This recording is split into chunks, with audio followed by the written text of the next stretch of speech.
It is a perfect South Florida Saturday night for football. Welcome everybody to a special one as well from Florida State. It's the Super Bowl, and it's still down between FIU and both the few coaches and both teams come in at 1-1. Welcome everybody, Steve Goldstein alongside Kim Bocamper. Now FAU has won 7 straight games in this series, so if Willie Simmons and the Panthers, Bo, are going to turn that around, the best players have to be their best, and one of their best early this season has been linebacker Johnny Chaney. You know, they want to bring that Shula Bowl back here, and Johnny Chaney's one of those guys that can really make it help. Number 0 on your roster. He's been on 17 tackles during the season, 9 alone last week against a Penn State team that really they kind of held them in check a long way through that game, and it got away from him a little bit. But he's going to be the guy that's going to control that defense. He's going to make the calls. He's going to make the adjustments. Very valuable guy for the Panthers. Now that Panthers defense led by Chaney has to shut down this FAU offense. Caden Veldkamp, they know him well. He was the Conference USA Player of the Year on offense last year. Talented quarterback. Big guy, 6'6", 235 pounds. You think he'd be a running quarterback. He wants to stay in that pocket. He's got a strong arm. He wants to throw it downfield. He knows this offense. He threw for over 3,000 yards last year, and he's got a relationship with Zach Kitty, the head coach, from when he was recruited to Western Kentucky. So he knows all about this offense. He knows what they want to do, and he runs it very, very well. It's our matchup. We've had about a 2.5-hour delay. There's a lot of lightning in the area here in South Florida, but we are ready for football. Willie Simmons, first-year head coach here at FIU, bringing that hard-nosed mentality. They want to be a run-first team, and the Panthers under Willie, 1-1 so far on the season.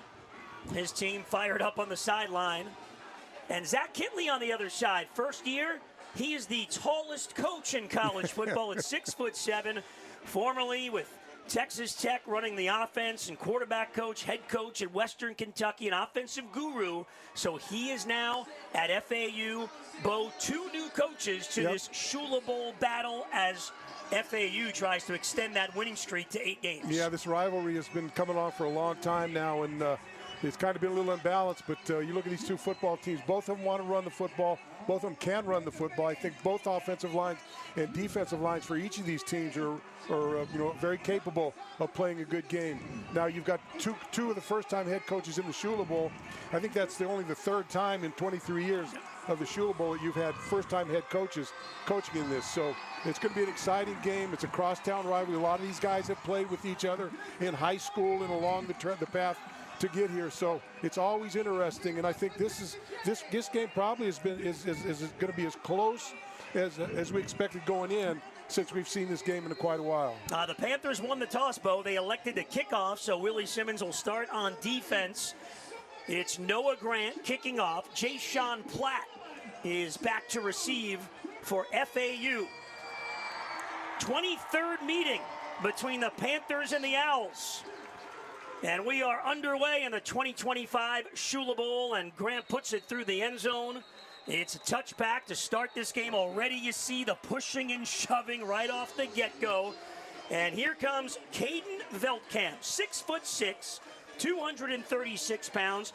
He's a junior, a transfer from Western Kentucky, actually played in the Boca Bowl a few years ago and this past December. He was the Conference USA Player of the Year, and last week he tied an FAU record with 5 touchdown passes against FAMU.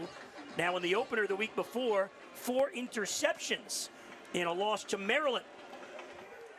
Big guy back there, and he wants to stay in the pocket and throw the football and rely on that running game to get it going right there. Yeah, and here's Sands. He's got room down the sideline to midfield.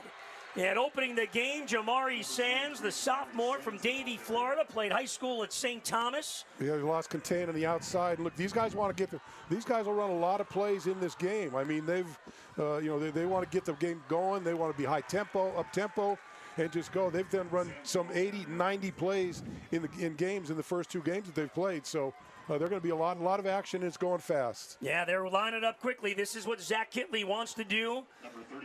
Ran that offense at Texas Tech, and he recruited Veldkamp when he was at Western Kentucky out of high school, so he knew him well. He got this job. It was a no-brainer to bring in Veldkamp, and a quick start for the Owls. 2nd and 7 at the FIU 46. See Kitley over there on the sideline around the 50, calling the plays. And it's Sands again. And FIU's defense able to stack it up that time. Sterling came up from the safety position, the redshirt freshman, and that brings up 3rd down. Yes.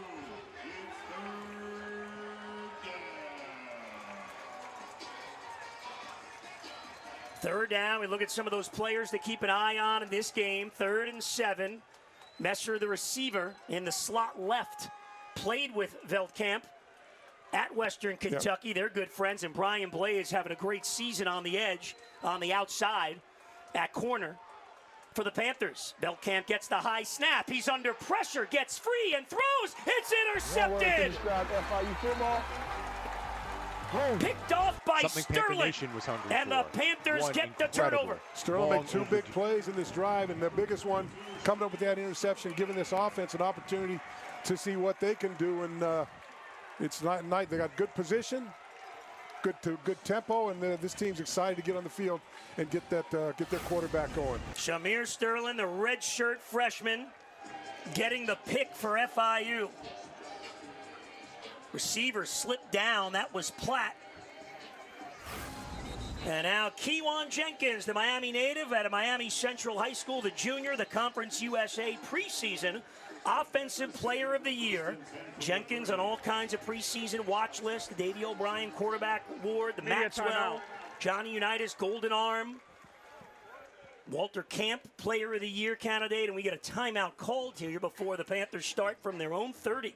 Yeah, Keon Jenkins, he's done a good job protecting the football this season. Doesn't give them any opportunities for that defense to make those kind of plays. But I think they're going to have to rely on the running game and get that going. They got a lot of opportunities. KJ, I think he's approaching 1,000 yards in his career, and so he's going to be the guy that they're going to lean on. But also they got this big offensive line that I think, you go back to last week when they went up to Penn State. I think they're very happy with the way their offensive line and their defensive line played against the number 2 team in the country. Yeah, it was a 10-0 game at halftime. FIU was toe-to-toe with the Nittany Lions. There's KJ Owens next to Jenkins, former high school teammates at Miami Central. They won 3 titles, and Owens is the guy that they will ride. Want to be a run-first team, Willie Simmons offense. Here's a little flip, and they're coming around the side. And run out of bounds, maybe a yard. That's all on first down. And that's Langford, the freshman quarterback that they put in there. So what a different look that is. Got a little speed to get around the corner, and look, you could pull up and throw the ball downfield if need be. So nice to see a little wrinkle in there early in the game. Yeah, Langford getting the call there. There's a look at Kejon Owens. Leon Hart at linebacker out of Miami Gardens, right up the road here from where we are at Pitbull Stadium. Jenkins, quick little toss. And that's to Owens. And that'll be a loss on the play. Good pursuit there by the FAU defense, led by Zaire Horton, the linebacker who made the tackle. It's like that offense, they want to try to get lateral, you get them out of the pocket, maybe give them some time to throw the football and not give that Florida Atlantic defense much time to pressure him. Both teams come in 1-1. FIU beat Bethune-Cookman, lost to Penn State. FAU flip-flop, lost the opener to Maryland, blew out FAMU last week. Zach Hitley said we scored 56, we should have scored 80. That's the way he thinks about offense. 3rd and 9, Jenkins, back to pass, with time, looking, firing, incomplete. Good pass break up by Parrott, the freshman. Yeah, I think he wanted to get the ball to Alex Perry there, and had time to throw, but just couldn't get it on the numbers. So after the turnover, FIU unable to move the ball. Good effort by the Owls defense there. Parrott, a highly regarded freshman. Will Hoyt on to punt for FIU. Steve's got a number of freshmen they like.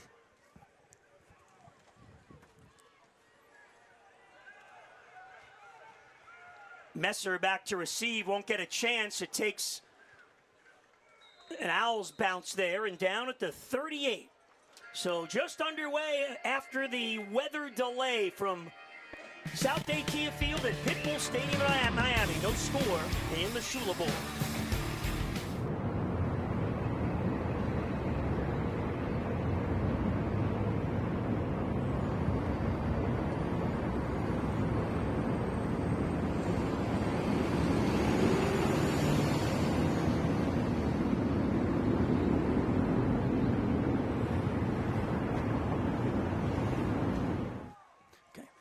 So the hurry-up offense from FAU, literally.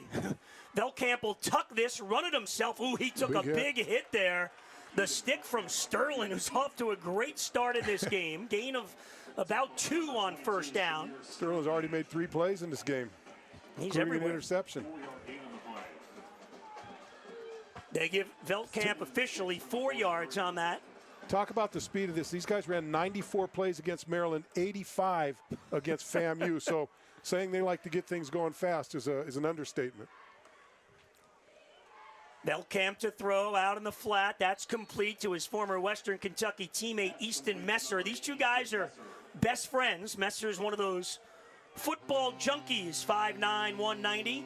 And you know that you talk about that game against Maryland. He had 15 catches in that game, and that's his 20th catch already on the season.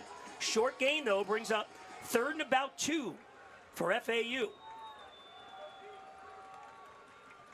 Sands gets the call up the middle, squirts free, and he may have gotten that push close to the first down marker with the second effort. Yeah, there wasn't a lot of room there. That defensive front for the Panthers really just kind of stood them guys up, and I don't know if they made it. Aguilonier, the 6'7", 315-pounder in the middle of that Panther line was there. And it is 4th down. It'll be a go. It's 4th and about half a yard for the Owls. And you know, no hesitation here from Zach Kitley. Shields Dutton is now in at running back. The quarterback keeper. Whoa. Oh, it is close. They only needed about 15 inches. We'll see where the spot is.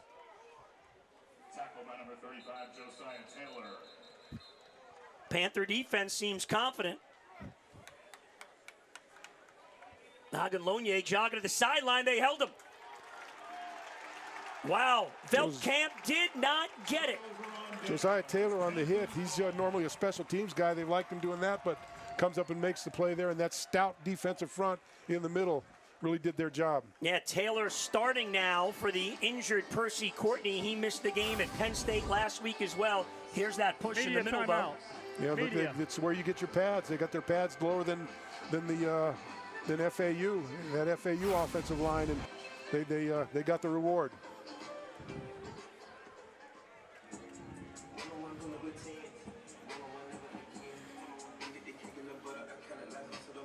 So, Kewan Jenkins and the Panthers get their second possession of the night. Still scoreless, nearly 5 minutes in. Not bad. You come up with the takeaway on the first series, and then you stop them on downs in the second series. You got to feel really good about that. And maybe these referees just want to get a little timeout because that offense of the FAU is getting a little too speedy for them a little bit, maybe out of breath. Well, interesting one early. We've had 3 possessions in the game, Bo. We've had a turnover on downs. Yep. We've had a punt, and we've had an interception. Here's the Panthers coaching staff talking to the officials about something looking like pointing towards a low block. You see the motion there.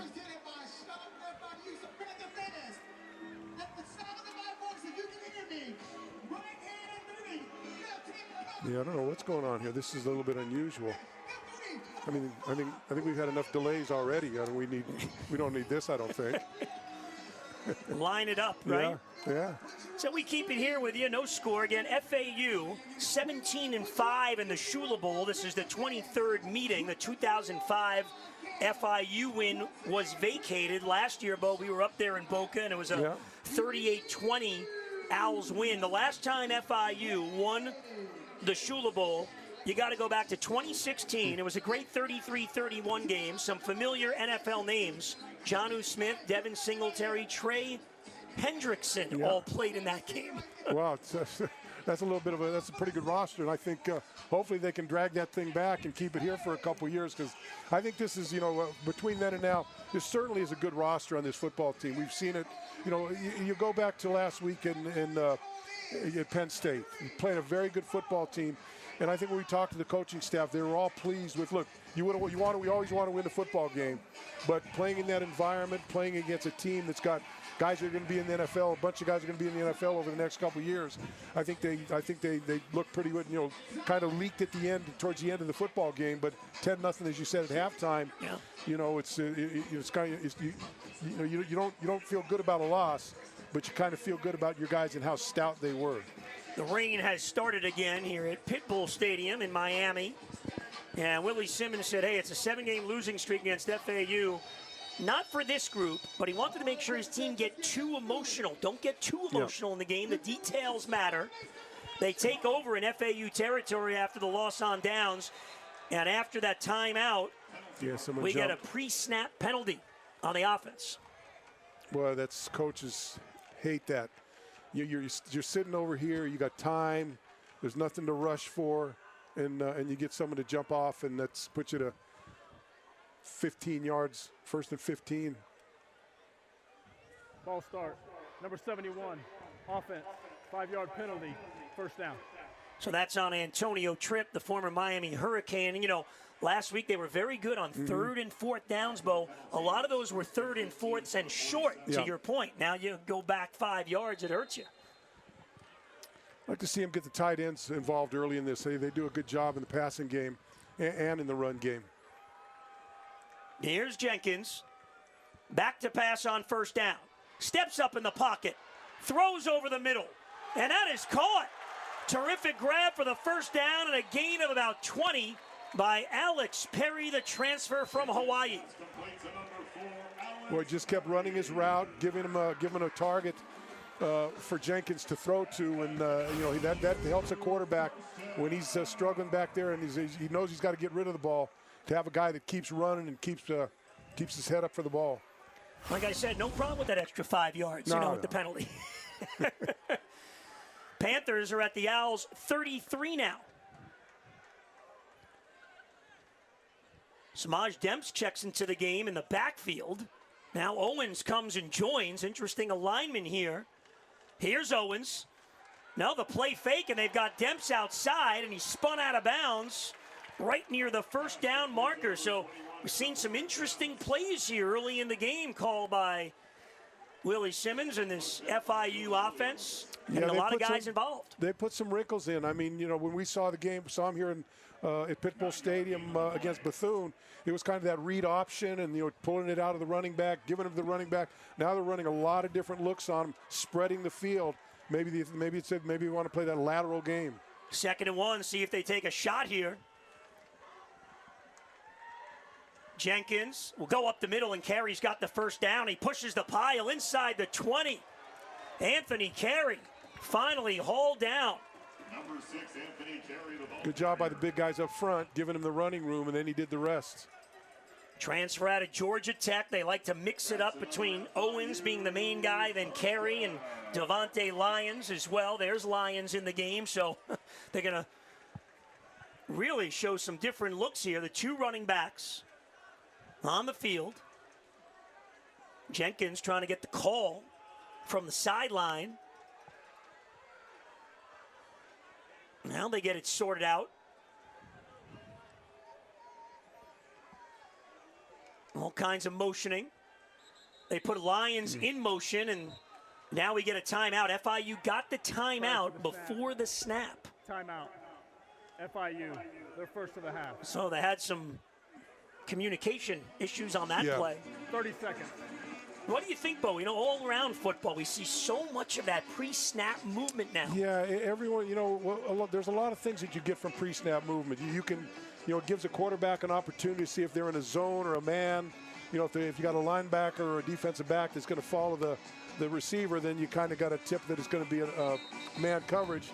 And if not, then you know it's a zone. But I think it's become something, and they're trying to do this. kind of a lot of teams are trying to do this little cheat move where you just kind of start leaning in towards the line of scrimmage as the ball snapped and try to get the ball out in front of those receivers and kind of get a little jump on the defensive backs. So it's the one thing that's impressed me now is, like I said, this offense is completely different from what we saw against Bethune-Cookman. Yeah. And you had two quarterbacks in the backfield. You put two running backs back there. So there's a lot of different things to see here. Carrying it running back. Again, they go in motion. Jenkins keeps it himself, and he is met solidly by Kamari Johnson. No gain on first down, so they faked that jet sweep. Yeah, Jenkins kept it himself. And I think he saw someone kind of take the bait, and then all of a sudden, when he pulled it out, there was someone standing right in his face, and didn't give him much room to go. Jenkins last year, top 20 in the nation in yards per completion at more than 13. He had 10 touchdowns of 30-plus yards. Top 20 in passing efficiency as well. Owens the lone setback now as Jenkins is under center. Here's KJ Owens off the right side to the 15, down to the 13-yard line. He was tripped up originally by Therese Reed.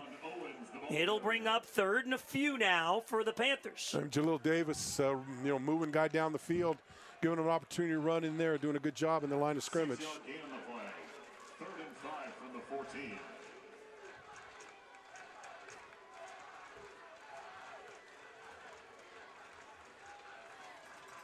They stack it up on that left side with three receivers in tight. Now they'll split it out. Jenkins has time, throws incomplete. He was looking for McNeil. Reed was in coverage, and now a late flag, Bo, comes on from the sideline. Yeah, it looked like he was wrapped around the waist when he went to catch the football. Now the officials talk about it. This is a huge call on third down. Had some nice protection from the guys up front. After the play, personal foul, number 27, defense, half the distance to the goal, automatic first down. So it was on Reed in the coverage, but it was well after the play when he spun McNeil down. Yeah, there. Yeah, no need for that. No, good call. That is a very tough mistake by the FAU defensive back on third down, and now it gives the Panthers a 1st and goal to go at the 7.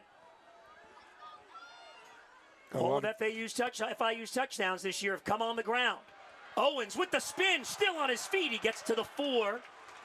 He's wrapped up there by Dylan Williams. 2nd and goal coming up. Yeah, they kind of stacked that side. Justin Cayenne made a good block and gave him some room to get out there, and then he was just able to spin his way down. Owens was able to spin his way to a short, and now you get a second and a good situation, 2nd, 5 yards to go for the touchdown. Yeah, they scored 6 touchdowns on the season, all of them on the ground.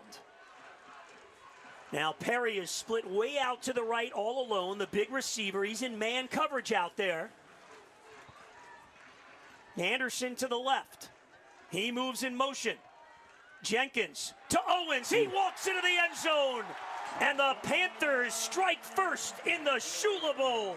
KJ Owens. A little misdirection there. He faked the handoff to McGuire Anderson and then gave it to KJ, who had an open hole into the end zone. Nice play. Nice play call. That was nice play calling for that whole drive from Willie. We talked about it last year where he lets his offensive coordinator call the plays in practice, but when the game time comes, he's the guy that's talking into the helmet of the quarterback, and got good job with the play calling and looking at a whole different kind of offense that we've seen. It's interesting.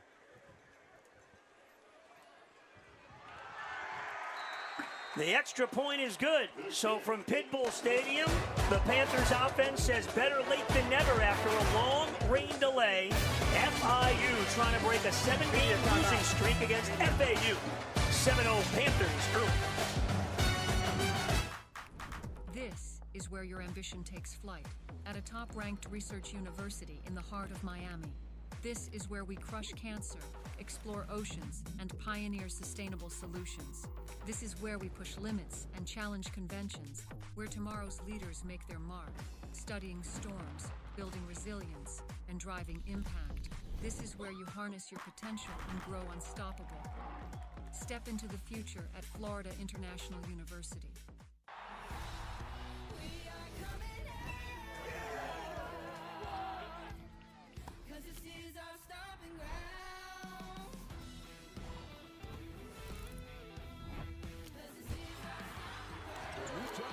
Make it work.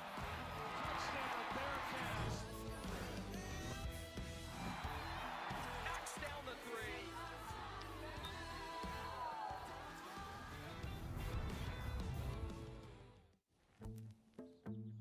So darling, darling, stand by me. Oh, stand by me. Oh, Life, it's joyous and at times challenging. At Baptist Health, we stand by you with the expertise you need and innovation that makes a difference. Welcome to the warmer side of care. Welcome to Baptist Health. Hey, it's Spiro. And when you need to make your next local move, call the locally trusted expert, The Good Greek. As a former police officer and now as your trusted mover, I've made South Florida my home. So whether you're moving from Miami to Lauderdale or Boca to Stewart, call your local moving experts at Good Greek Moving and Storage. Our movers are professionally trained at our own Superhero Movers Academy to ensure the best move ever. Schedule your local move today at goodgreek.com. Well, the rain continues to fall here in South Florida. We had about a 2-hour and 35-minute delay, but we are underway. FIU's up 7-0. Keyshawn Owens, his third rushing touchdown of the season. Panthers went 8 plays, 48 yards after the stop and turnover on downs. Big plays by the Panthers defense.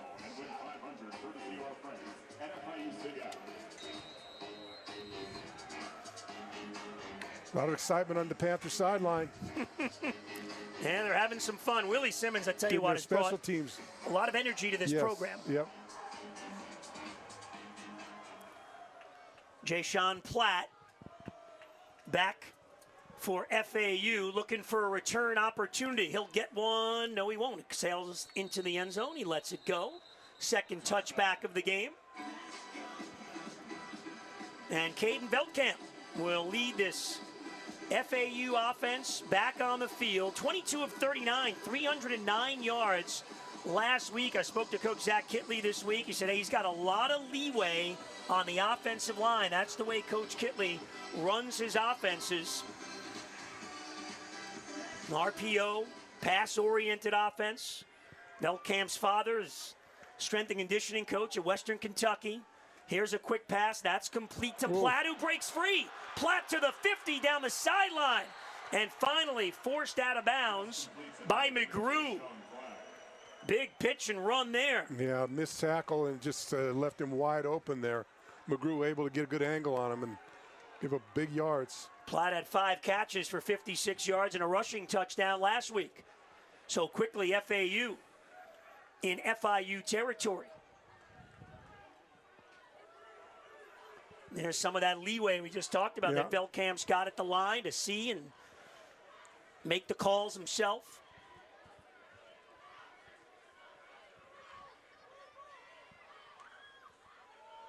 Little play action. He's looking deep. Down the sideline it goes. And that is hauled in. It's Platt again. Made a terrific catch on Evans in coverage. First and goal for FAU. Alex Perry there and just a good throw, good catch.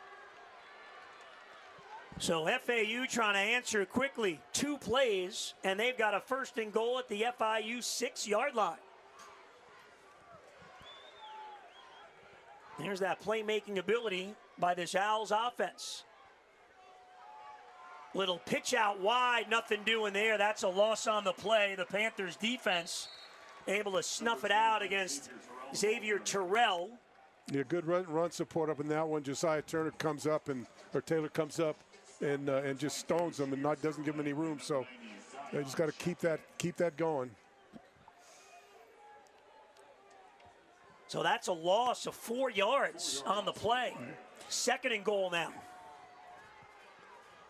3 receivers.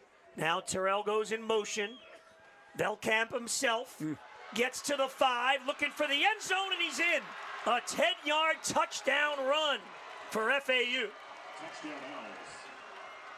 Yeah, we talked about FAU and Velkamp. He prefers to stay in the pocket, but he's a big guy and will run if he has to, and it just was wide open for him to step up. And really, I tell you, that Florida Atlantic Owl team really answered the bell right there after getting scored on and having a couple bad series on offense. Yeah, Zach Kitley, he might be the only guy taller than the quarterback here. The quarterback's 6'6", he's 6'7", he likes that. And that's that offense. Kitley, ran it at Texas Tech. 4 plays, 75 yards. Wow. And a big response by the Owls. The extra point is good from Garrison Smith. So the Shula Bowl is off to a flying start early on. FAU and FIU all even at 7 apiece.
The makings of a terrific game tonight. FIU's touchdown, but FAU came right back quickly to answer. Yeah, missed tackle right there. Gave him a big yard and gave him a lot of life. And then he just got an opportunity here. A guy gives a little hand signal and takes it right down the sideline for another big score, big catch.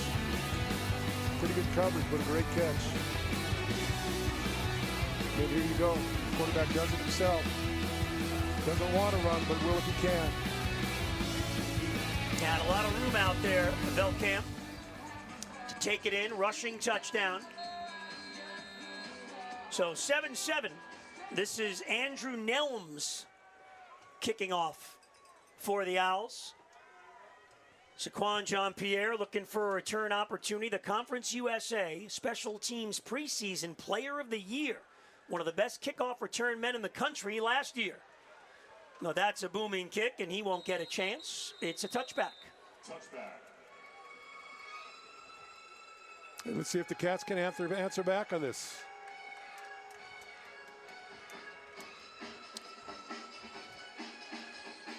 The offensive line continues to do a good job for FIU. They've only allowed 1 sack so far this season. Panthers haven't taken all that many deep shots this year, so maybe a few opportunities tonight. They like to create them if they can. But of course, with Willie Simmons, he wants it to be a run-first, smash-mouth football team. He'd like to play a more balanced offense, right? Run the ball and then throw it and have those numbers be very similar, but at the end of the day. Jenkins keeps himself. Little flip, incomplete, right through the hands of the tight end, Justin Cayenne.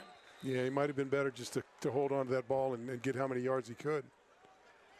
We've got a flag on the play. This will be on FIU. Ineligible downfield player, number 55, offense. Yeah. 5-yard penalty, first down. So that's on Daniel Michelle. Yes, that's tough one because you see Keon attacking the line of scrimmage, and you're an offensive lineman. You want to get down a little field and maybe give him some protection, and then he dumps the ball off, and you're kind of in no man's land. Yeah, he might have thought he was going to keep it. Is that what you're thinking? I think so, yeah. Well. So the incompletion wiped out. They back up 5 yards, 1st and 15 at the 20. FIU's got this field really spread out.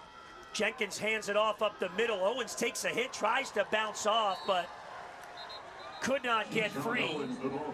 First hit by Zaire Horton, the linebacker, the transfer from Georgia Southern. No gain on the play. Kind of knew going into this game for both sides, running is going to be tough because both of them got good defensive fronts. They're active. They got good linebackers. 2nd and 13 from the 22. And give Owens 2 yards officially. Kewan Jenkins, the junior, running this FIU offense, trying to beat FAU for the first time. Jenkins all day to throw. He'll keep it. Nice move at the 25. Gets to the 29-yard line. It'll bring up 3rd and 6. That's it's early in the game, but it's becoming a trend where he's having to find. He's got protection, but he's got to stand there and try to find receivers that aren't open, and that door's going to collapse, soon. So you can't stand back there all day, and so take what he can get, and this is what he's got right now. Freshman Tyson Carter now in the game at receiver for FIU. Dempson as well. And Cayenne, you see, splits all the way out to the right side. Jenkins looking for a deep shot for Carter, tipped away at the last second, incomplete. And there was Reed in coverage with a strong defensive play. Yeah, I think Carter kind of let off a little bit. If you'd have kept running, might have an opportunity in that ball, but it just didn't happen. Well, there was one of those deep shots they wanted to take.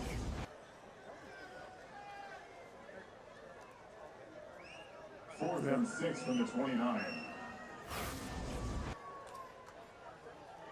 Will Hoyt into punt for the second time. Easton Messer back inside his own 30.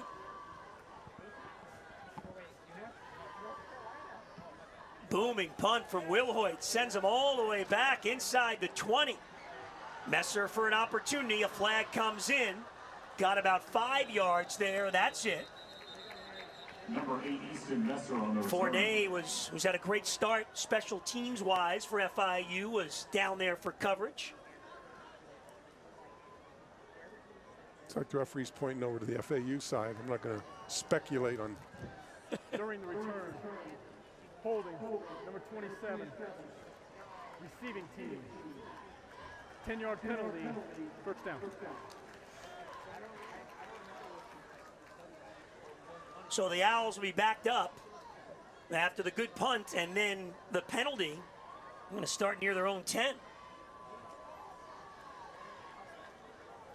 Good opportunity for this FIU defense to try to get some pressure on the quarterback. But when you look at Velkamp, he's so built into this offense, knows exactly what to do, and then feels really comfortable in the pocket, and then is able to change plays and kind of do whatever you need to do to get people in the right position. They'll run this one up the middle. Aguilonier, the big fella, 6'7", 315. Wrapping up Sands for maybe a yard. Number 19, Sue Agule on the stop. There's the Big big fella man. right there. Yes, sir. Middle of that FIU line. Takes up a lot of space. 2nd and 10. Beltcamp will throw this time. Comes back to the near side, tipped, and incomplete.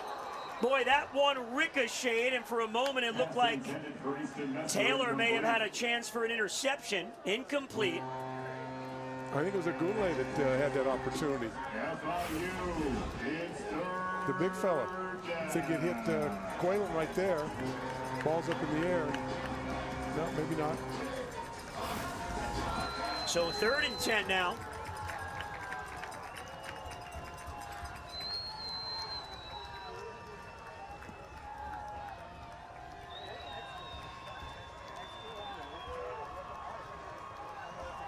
And that's movement on the offensive line. A mistake there by the Owls.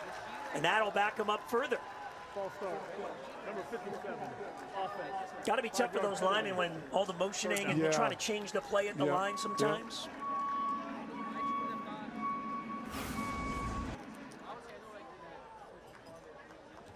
Yeah, you're right, Bo. Yeah. Big Sue got the hand on it. Had it bounce around. So back at their own 7-yard line, we'll see how the Owls play this.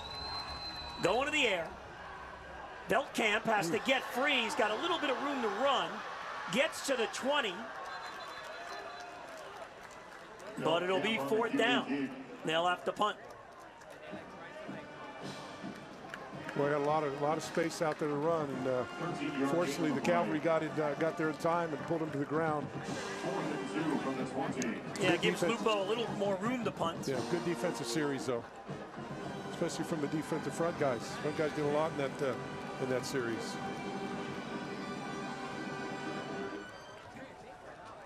Lupo back at his own 5.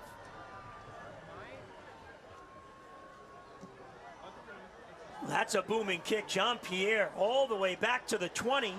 Has a chance, breaks a tackle. Here he goes. Jean-Pierre to midfield. And into FIU territory. Saquon Jean-Pierre with a 32-yard punt return to give the Panthers good field position. Boy, he makes people miss. He got good moves, and then once he sees that opening, boy, he just turns the jets on. He's in a really good position here. Take a look at this. Well, that's the thing, but you get those great Stick punts, your foot in the ground. but then a little room for the guy. That's right. Yeah. Well, you see why he was special teams preseason player of the year in Conference USA. 2nd year at FIU after playing up the road at St. Thomas University. And for the 2nd time, Kewan Jenkins and the offense start in Owls territory. Lyons comes into the backfield. Maybe they were trying to get it to him. The snap was low. Jenkins going to take a shot. Deep. Yes. Diving. And caught by McGuire Anderson. 1st and goal to go. What a throw. What a catch. Laid out for it. They love Anderson. After the first week win against Bethune-Cookman in a team meeting, Willie Simmons announced to the team they gave him a scholarship. Right. They love what he does on specials, and a big play there. 1st and goal. Jenkins keeps it himself, tucks it in towards the goal line. And the ball got loose.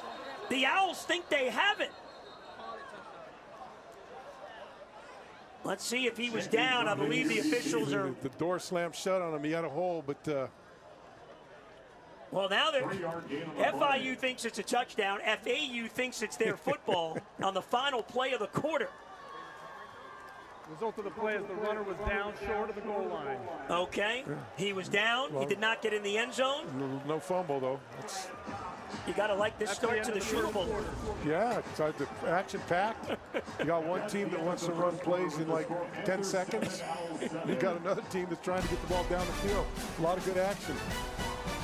Yeah, you can see Jenkins was definitely down. We're coming right back.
Stadium. Steve Goldstein, Kim Bokamper, and Kewan Jenkins found a man on a big play moments ago. Yeah, and McGuire just runs a deep post and was able to catch the ball. Good throw, good catch, laid out on it.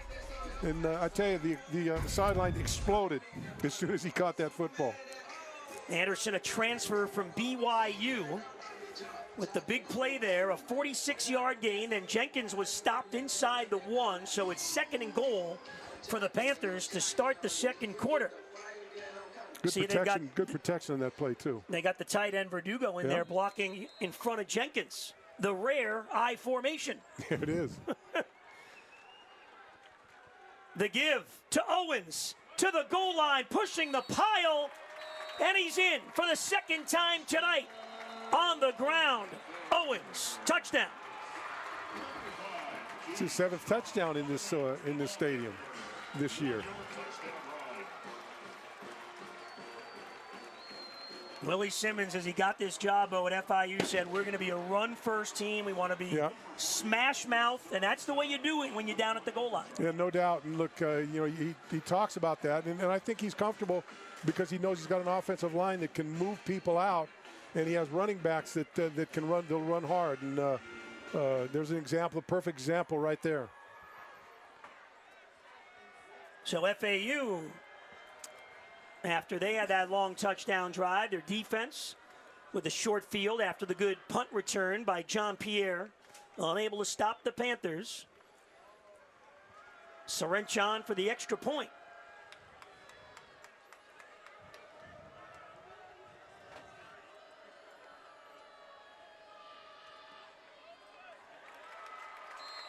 And that is good. Owens, his 4th rushing touchdown already this season, puts FIU back on top. It's 14-7 in the second quarter.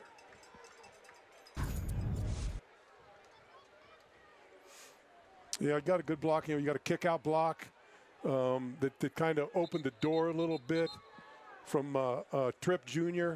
and then he just powered it in by himself.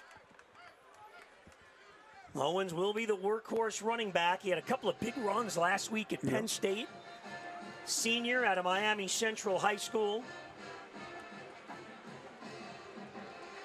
Good combination. Kewan Jenkins, Owens. Go back a long way, right? They played a lot of big football games together here in South Florida, 100%. There's his Knights. Pretty good. I believe my very limited mathematical skills, 40% of his runs have been touchdowns. I think I'm accurate on Sounds that, right? right. Sounds right. You took math out at San Jose State. You should be able to figure that out quickly. Well, I usually need a calculator, even if the numbers are in single digits. Here's Grant to kick off. This time Platt will get a chance from his own 5 on the kickoff return. Cross the 20, flags again come in on special teams. I think that's going to be on FIU. They just, one of the 28 just dragged somebody down. Websley Etienne made the tackle, but that'll be coming further back towards the FAU goal line. During the return, holding number 28, receiving team. 10-yard penalty, first down. So the penalty on Horton, the linebacker. Yep. I mean, he just grabbed him and dragged him down to the ground on top of him. So it's another good opportunity for this defense. Get them pinned up back in the on the 10-yard line. Give them a tough time to get out long field.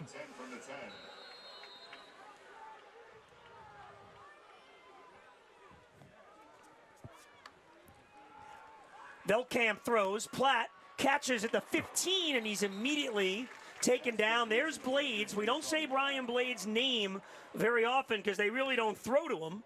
So he's able to make the tackle there after the gain of 4. Quickly, Velkamp slings it out to Terrell. Trying to get first down yardage. He's short. McGrew made the tackle again. Velkamp brings him to the line quickly on 3rd and 1. Little one-man screen out there.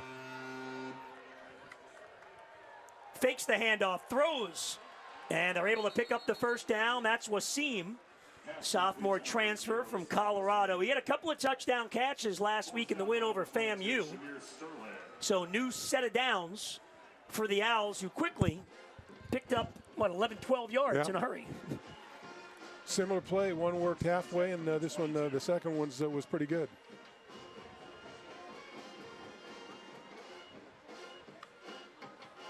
Velkamp to throw. Has plenty of time, taking a deep shot down the middle. Oh, Blades diving attempt incomplete. He got his hands on it. There is a flag near midfield over by the FAU bench, though. Yeah, they were hand fighting over there. That's Celestine. They were kind of hand fighting down the field. I think that's what they got him on. Prior to the pass, holding. Number 1, defense. 10-yard penalty. Lavelle's first down. No, Yeah, they call it on Ashton Levels. Defensive holding.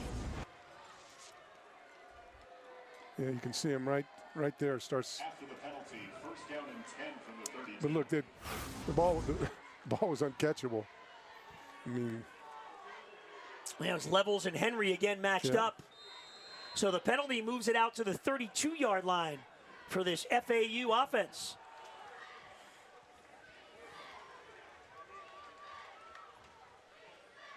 On the ground, Terrell. And he's swallowed up after a gain of a couple.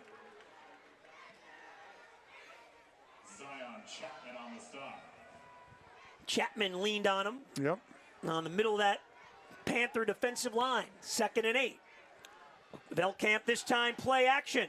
Plenty of time. Another deep shot over the middle for Platt, and Blades broke it up. Nice. That's why they don't throw very often at Brian Blades. A tight coverage there. He was in perfect position just to get his hand up in front of the receiver. He knew the ball was coming, so he just put himself in the position and made a big play. Redshirt senior, 12 starts last year. Played at American Heritage. Of course, the Blades family has a long historic history going back to the 80s, South Florida football.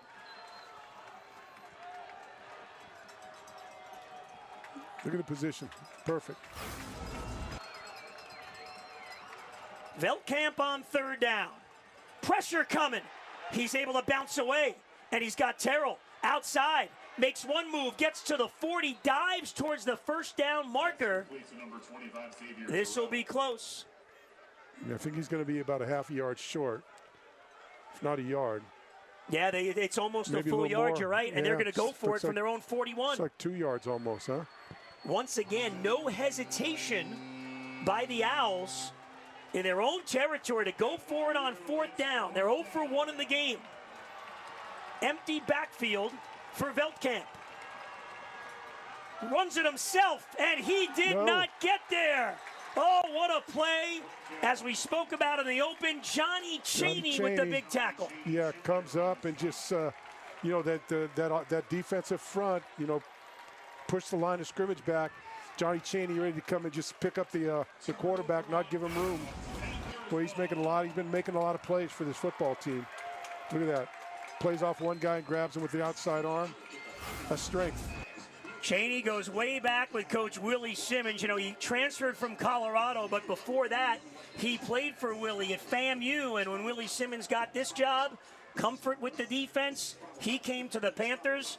And he's grading Alpo early in the college football season as a top 10 linebacker in the country. Well, look, he's been making a lot of plays. I mean, even going back up to Happy Valley, made a lot of big plays there and really stood out in that football game. Second turnover on downs. Look out, the snap is loose, and the ball is recovered by the Owls. A big mistake on the snap by the Panthers, and Chris Tooley recovers for FAU. Yeah, it's lucky he didn't just scoop and score on that one, because it was there for the taking. I think he knows it, too. Yeah, he knows it. But I think just a bad snap, kind of rolled back on the ground, went right through Jenkins' legs. Yeah. Boy, that was dangerous. Wow. So after the hold by the Panthers defense, they had it at the FAU 41, the turnover, and now the Owls suddenly have it at the Panthers 41. What a turn of events. Sands tracked down from behind by the freshman, McGrew, after a gain of a yard. And McGrew having a good game. He's one of those guys that, as they started camp, he is a freshman. And they said, hey, this guy's mature enough. He can step right in, starting at safety. It's one of the guys that makes you put him on the field, right? Do all the things right, play well, and get your chance.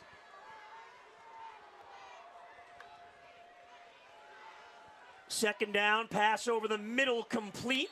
That's to the tight end, Kirch. Pass complete to number 89, Michael Kirch. They're back on the ball. Yeah, quickly, it's another short yardage situation.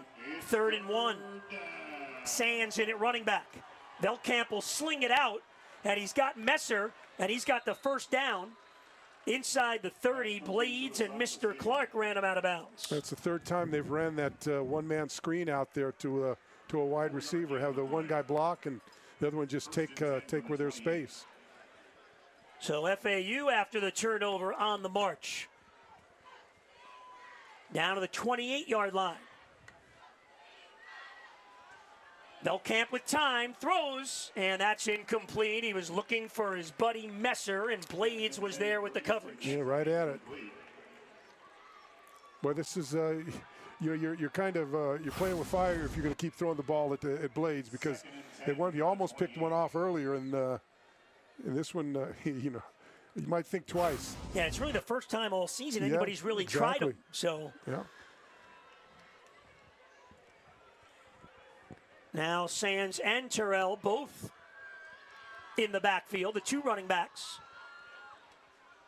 Here's Terrell trying to sweep it outside, cuts back, and tripped up at about the 24-yard line. Again, it was McGrew on the tackle.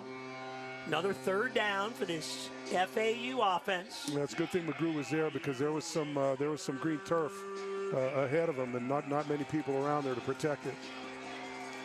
This time it's 3rd and 5. You figure perhaps again it's 2-down territory if they go for it again on 4th. Done that twice in the game already. Velkamp will throw. Here's Messer. One-on-one. Oh, great move. To the 15 and the 10. Messer to the 5. Pushes his way into the end zone. Touchdown, FAU. That's just effort by Messer. I mean, makes the move and then just powers his way in. Gets one-on-one with the defender. Messer and Velkamp, teammates in Western Kentucky, both came in here for Coach Zach Kitley. They're best friends, and you see why. He came into the game already with 19 catches on the season. Messer's got a couple more tonight. And now Smith for the extra point. So off the turnover, the Owls able to cash in. And for the second time tonight, they're able to tie the game. Just a sling out and a little missed tackle, and Messer did the rest. The Super Bowl, the 2025 edition, is all he. Welcome to the 305, where the sun shines and the game is always on. From the field to your front door, Apex One Inspections and Surveys has your back. That's why we're proud to announce that we're the official inspection and survey company of FIU Athletics.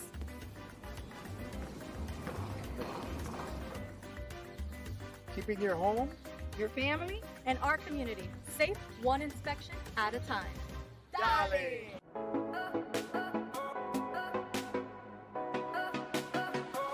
At South Dade Kia, we know that finding the perfect car is like choosing the ideal pair of shoes. It has to be comfortable, stylish, and above all, make you feel good. I hate calling my insurance company. They take forever. Hey, remember, I got into an accident yesterday. Can you please call the car insurance company? Oh! What else can possibly go wrong? Don't worry, Peony Insurance is here to handle everything. At Peony Insurance, we cover it all. Home, auto, health, commercial, and everything under the sun. If you ever need anything, just contact your Peony Insurance agent and they will handle everything for you. Peony Insurance, we're here to make your life easier. At Baptist Health Orthopedic Care, you don't have to be a pro athlete to be treated like one. We use the latest techniques to give you an accurate diagnosis, along with surgical and non-surgical solutions, no matter who you are. Our team of specialists will do everything to help you perform at your best again. And with personalized recovery and rehabilitation plans, you'll be back to living your life to the fullest in no time. Welcome to Pro-Level Orthopedic Care. Well, FIU's had a couple of leads in this game. FAU has come back to tie it twice. And we're 14 apiece. You know, this may be one of those days when it rains, it pours. It certainly rained before the game, and they're kind of pouring it on here out during the course of the game. So we'll see which defense can be able to stop the other one from going down the field. Belkamp able to take advantage quickly after the turnover, and it's a 41-yard short field drive. Messer did a great job. He's a football junkie, a fitness junkie, says his coach, Zach Kitley, and 5'9", 190, able to find the end zone to get this game even. Nelm's kick, past everybody. Touchdown.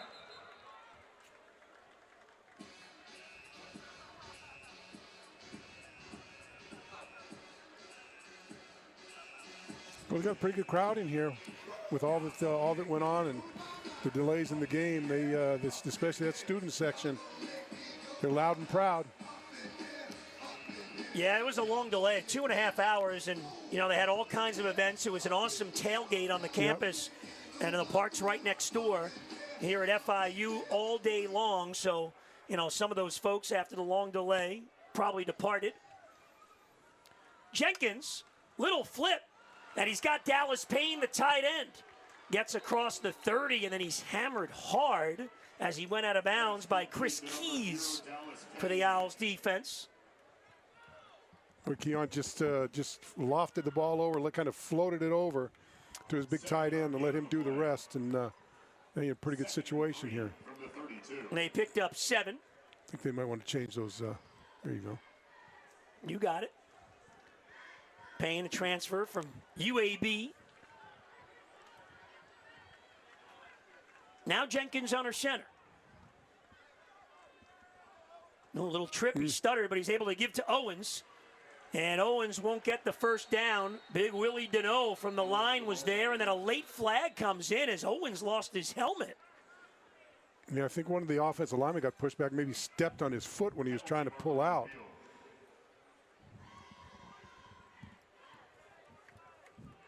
So they discuss what the call will be here. Personal foul, face mask, number 30, defense. Yeah, maybe that's why his helmet came off. That is most likely why. That's on Kamari Johnson, and another costly penalty for FAU.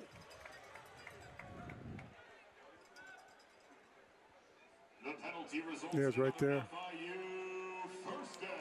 You know, if you're going to get your hand on his helmet, don't pull it off. I mean, probably could have hidden it from the official if you didn't do that.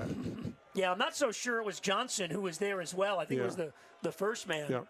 In any event, it's first down near midfield. That's McNeil moving in motion. They keep it on the ground, and first down gain to the Owls' 48-yard line for Anthony Carey.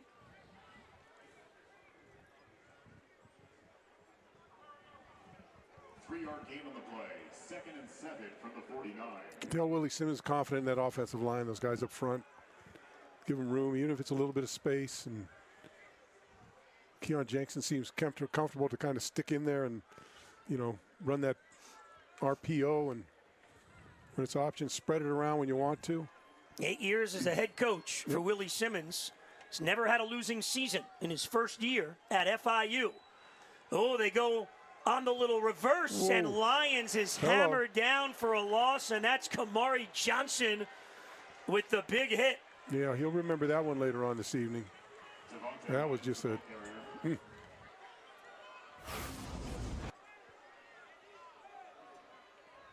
Yeah, when you go down that fast, it's going to hurt a little bit. Try to get that ball outside. Closing in on 8 minutes to go in the first half. 3rd and long now. They've got to get to the FAU 42 for a first down.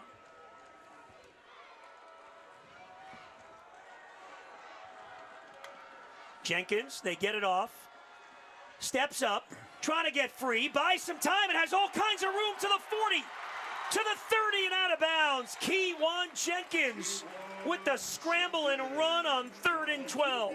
Yeah, I think Perry was trying to get his attention out here and thinking that he was going to beat his defender, and then Jenkins just saw some open space. Look, goes right underneath the pass rush. Just takes off. Good athlete. Oh, that is a big play by Jenkins. After the loss, the play before. Now they're in business at the 31. It's Owens. He gets to the 25-yard line. Johnson made the tackle. Boy, it's another low snap, though. You know, you got to, you know, that could be trouble. You already had one of those that went through his legs and it created a big turnover, and that one was off the ground, too. So I think Pierce has got to get that ball up to him a little bit better.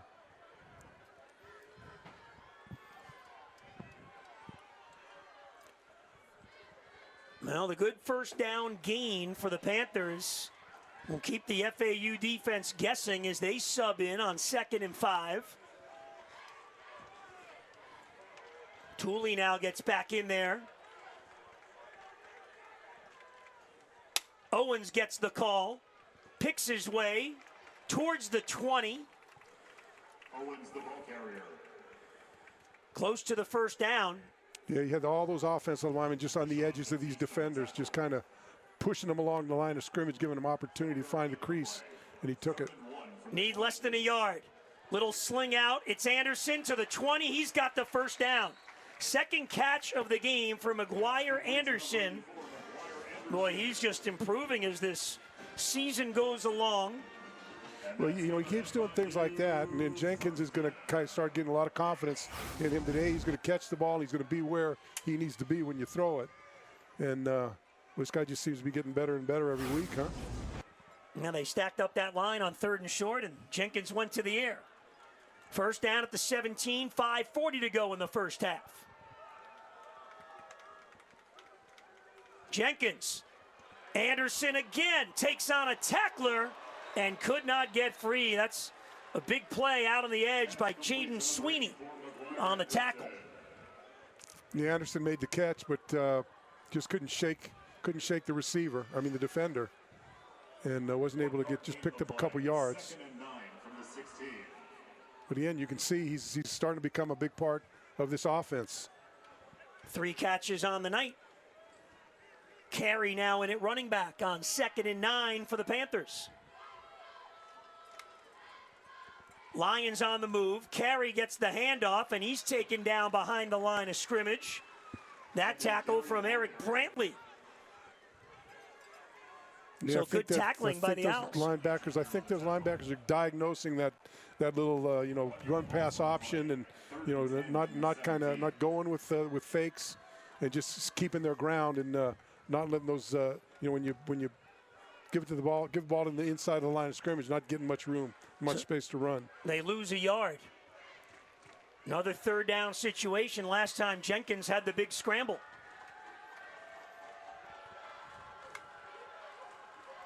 They'll run it to Carey here. Nothing doing.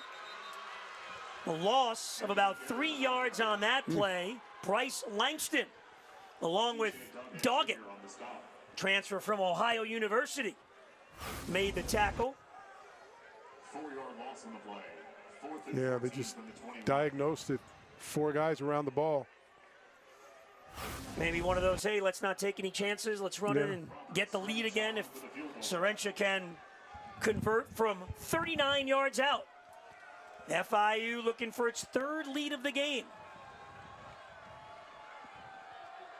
Little high snap there. They are able to get it off. And it's good. He just snuck it over. Oh, terrific job by Will Hoyt on the hold there to just get it down in time. Yeah, I'll tell you what, that's That holder's got to see that thing coming and go, oh my gosh! But he was able to stay calm, got it up, and gave enough time. Didn't get a lot of meat on that football to kick it, but well, no, how much? Maybe barely went over the crossbar. They don't ask by how much. No.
We're at Pitbull Stadium, and of course, it's the Pitbull run. They gave the student the head start. Well, that's Mr. 305 right there, but Mr. 305 is getting run down by Pitbull. The real Pitbull got lapped.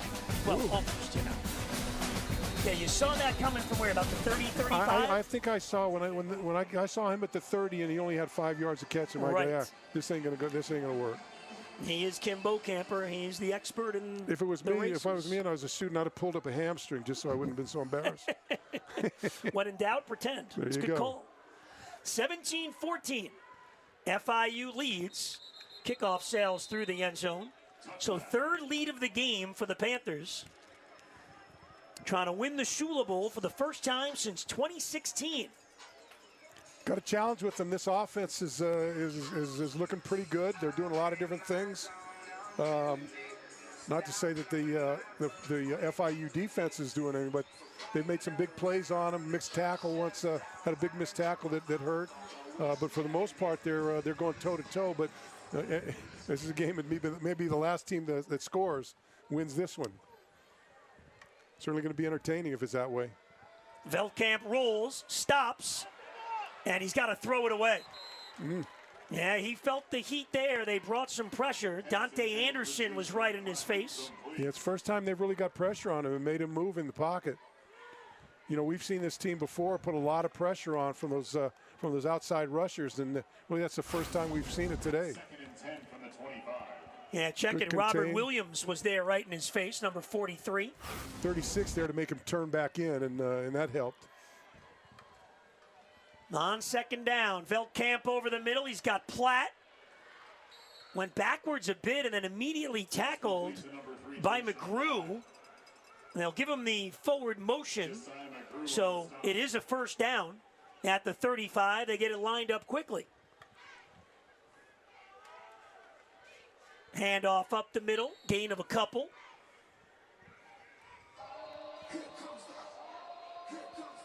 That's Jamari Sands. He had 10 carries for 83 yards last week and has already got 8 catches this season. So in this offense run by head coach Zach Kitley. Well, Johnny Chaney just came running. He diagnosed that from about 8 yards back and just took a dead sprint and then caught him right at the hole. Nice tackle. Sands again. little patient as he bounces it outside, sheds a tackler, cross midfield to the 45, and dives to the 42-yard line. You know, they lost contain very early in that play, right at the line of scrimmage in the corner. Just left it wide open outside. Someone's got to get upfield in those. Sands again picking his way through the line of scrimmage inside the 40-yard line. Right here it is. Look, there's nobody outside. And, you know, the backer takes an inside move in there and just leaves him wide open one-on-one. That's tough on that corner to try to make that play. Time for the 2-minute timeout as FAU once again tries to respond to an FIU score. It's 17-14. Panthers on top. Weekdays are a grind. Traffic, overflowing inbox, missed calls. Your weekdays deserve better. And this October, Conference USA is bringing better straight to your living room. Weekday CUSA is back. Conference USA is here to make your weekdays fun again. Enter a world of college football bliss. Treat yourself to touchdowns, turnovers, and the thrills that come with weekday CUSA football. CUSA is the star of the show weeknights all October long. Don't miss 1 second of the action. Natural gas from Florida City Gas helps you power through life's unexpected moments, offering more reliability, more comfort, and more savings. The ability to count on us so they can count on you. This is where your ambition takes flight, at a top-ranked research university in the heart of Miami. This is where we crush cancer, explore oceans, and pioneer sustainable solutions. This is where we push limits and challenge conventions, where tomorrow's leaders make their mark, studying storms, building resilience, and driving impact. This is where you harness your potential and grow unstoppable. Step into the future at Florida International University.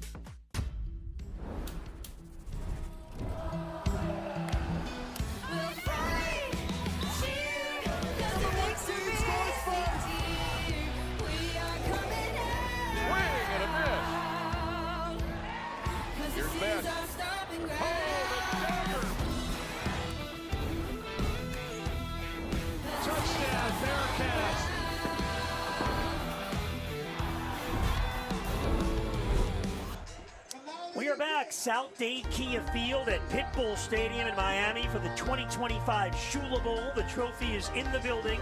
The annual game between FIU and FAU, and it's been back and forth. 17-14, the Panthers lead, but late in this first half, the Owls are on the move.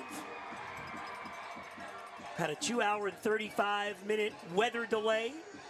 Finally kicked off after 8:30. Sands, by the way, now 9 carries, 59 yards. FAU's running it at more than 5 yards a carry. Sands goes in motion. Velkamp's going to run himself, trying to pick his way through. Clark took him down. Third down coming up. Zion Chapman was in there as well. Robert Williams coming over the top a little bit. You know, we haven't seen a lot of their edge rushers. You know. Yeah, Keegan Davis. They're doing a good job on him. Keegan Davis. Simmons. Well, they're both in there now on 3rd and short. Here's Sands, and he's got the first down. He got enough. We talk about Simmons. He kind of undercut and was able to go down the line of scrimmage and make the play, but not until they were able to get the first down. You know, a game like this for those edge rushers, you gotta respect the run, and then when the pass shows, it's kind of sometimes you're just caught in between.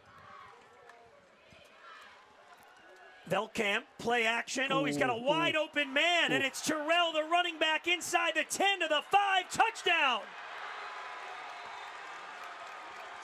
And the Owls have the lead for the first time tonight. Just a missed coverage. Nobody out by him.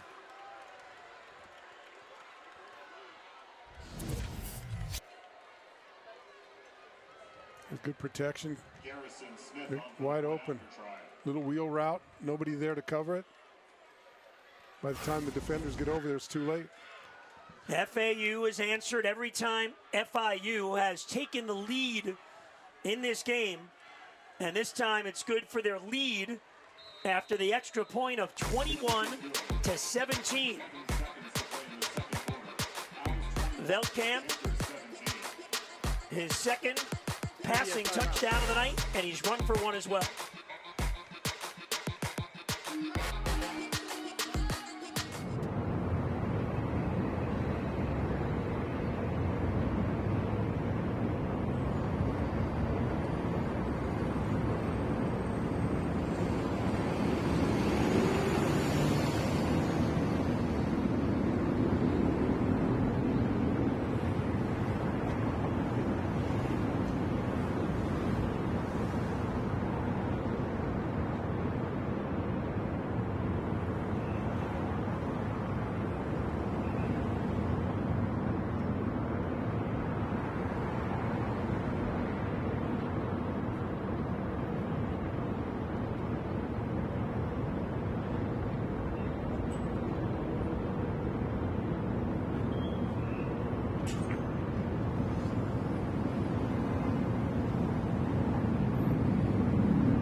Now FIU now trailing in this Shula Bowl, 21-17. Owls, led by Caden Veldkamp, who's 12 of 17, 170 yards, 2 touchdowns passing. He's run for one. And the Owls take their first lead of the night.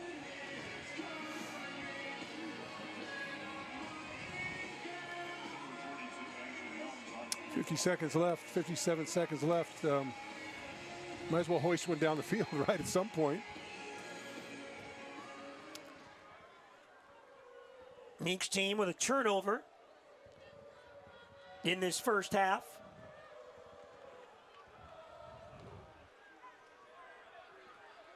Here's John Pierre with an opportunity on a kick return. And good coverage there by the Owls. He gets to about the 22-yard line. But that's it against John Pierre, one of the best kick returners in the country. So that's where Jenkins and this FIU offense will begin again. Give FAU's defense credit. They've held the Panthers to just 2.2 yards per carry in the first half. And they've kind of disrupted Jenkins in the pocket, trying to, making him move around, trying to spot receivers down the field. Now FIU trying to respond, as the Owls have throughout this game.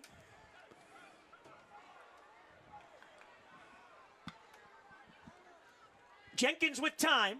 Looking, fires deep sideline for Demps, incomplete. Just overshot him. Phil Lord was in coverage for the Owls. Yeah, just a little bit. Jenkins maybe could have. Receiver could have just maybe kind of not been so flat.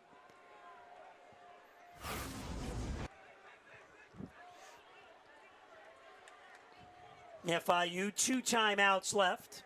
FAU's got 3. 2nd and 10. 45 seconds left in the half. Jenkins goes out in the flat for Lyons. He'll skip out of bounds at about the 25-yard line for the short gain. Pass complete to number 20, Devontae Lyons.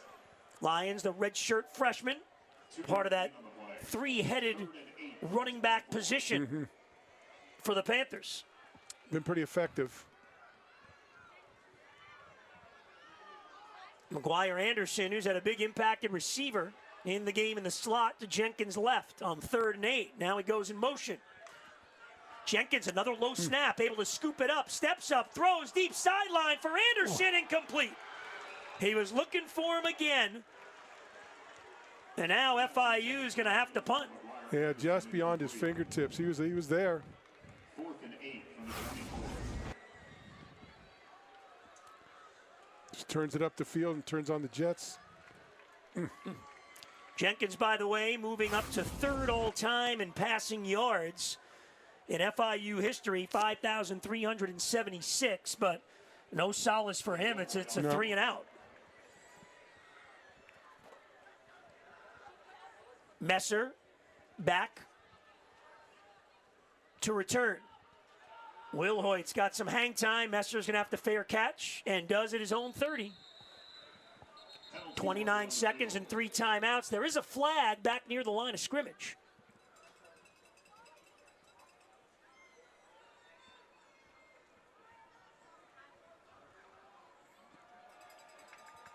And by the reaction from Davis, it may be on FIU. Legal formation, offense, 5-yard penalty will be tacked on to the end of the play. 1st down.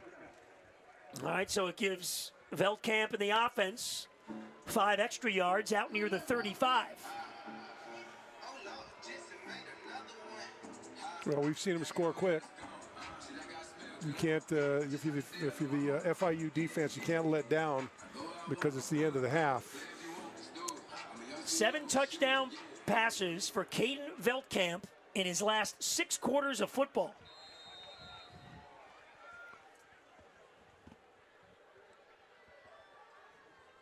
Messer in motion.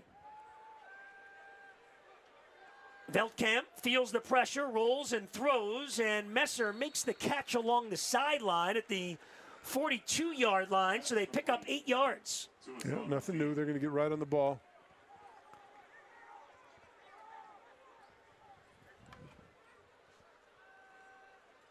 Veldkamp, deep shot, wide open. He's got his man. And it's Henry to the 16-yard line. Boy, if that was there and he was able to stay on his feet, it would have been a touchdown. Yeah, Celestine on coverage. Just couldn't keep up with him. So as the half has gone on, FAU will now get a timeout. Bo, they're making more and more big plays. That's a 42-yard game. Yeah. 1-5. 15 seconds. 1-5. They'll give 2 seconds more on the clock, so 15 seconds left in the half. Well, you hate to see that again, like you told you got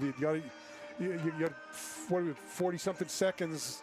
You still got to play defense. You can't let up and say, hey, they're just going to try to, maybe throw it in the ground or do whatever. But all of a sudden, they just play the game that they played. I mean, how many times have we seen now this game where it's been tight coverage, but they've been able to make the plays and throw the ball down the field, little kind of wheel routes that they're throwing, and just so now you're in a tough spot. That's what's on the line. FAU has won that Shula Trophy the last 7 years. Head coach Zach Kitley, the youngest coach in college football at 34 years old, was at Texas Tech with Pat Mahomes, and at Western Kentucky with Bailey Zappi. Started his coaching career as a student assistant 12 years ago. He's got this FAU offense rolling here in this first half. Veldkamp's throwing for 220. And he's throwing again. It's Messer. Did he stay in bounds? No. He was wide open. And, for FIU, Mr. Clark having some words for a teammate over there as Messer was open, but the errant throw. Yeah, Veldkamp just make a little hand pump, and just enough to freeze the defender, and gets the ball out there. And it's just a good thing it was out of bounds. Now 10 seconds left in the half.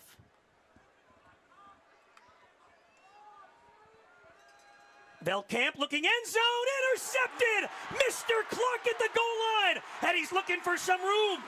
But they've got him at the 25, but a huge play by Mr. Clark getting the pick. Well, he was talking to somebody. He must have talked to himself, too. Come up with that one, huh? Oh, they're celebrating in Carroll City. Clark with a big pick. As FAU is in field goal range. Can't call him Clark. You got to call him Mister on that one, right? Even if any time, that's when you got to call him Mister. Veldkamp was looking for the tight end, Kirch. The first half. What a play. So the half comes to an end. Back and forth affair. FAU has responded each time the Panthers have taken the lead. It's going to be a heck of a second half at the break in the Shula Bowl. It's FAU 21 and FIU 17.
Since 2013, FIU has been a proud member of Conference USA.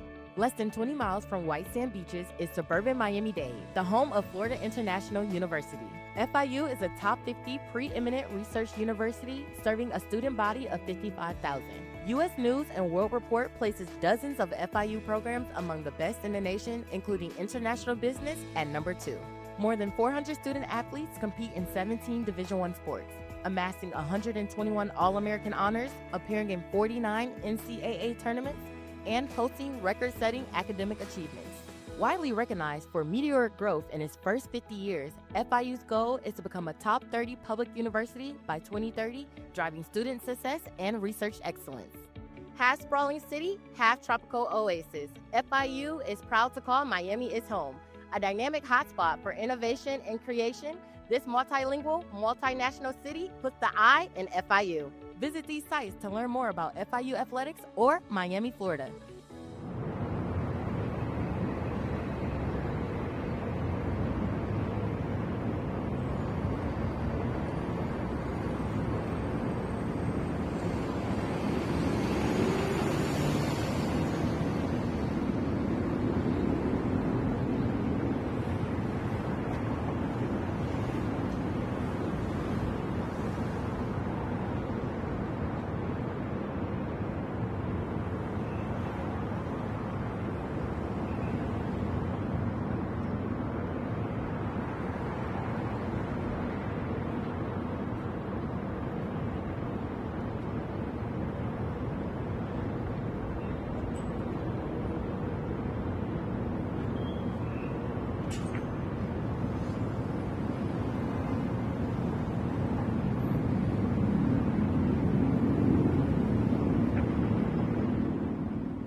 At the half at South Day Kia Field at Pitbull Stadium, it's FAU leading FIU 21-17 in the 2025 Shula Bowl. Now, last night, 2 FIU coaches and 3 FIU student athletes were inducted into the FIU Hall of Fame.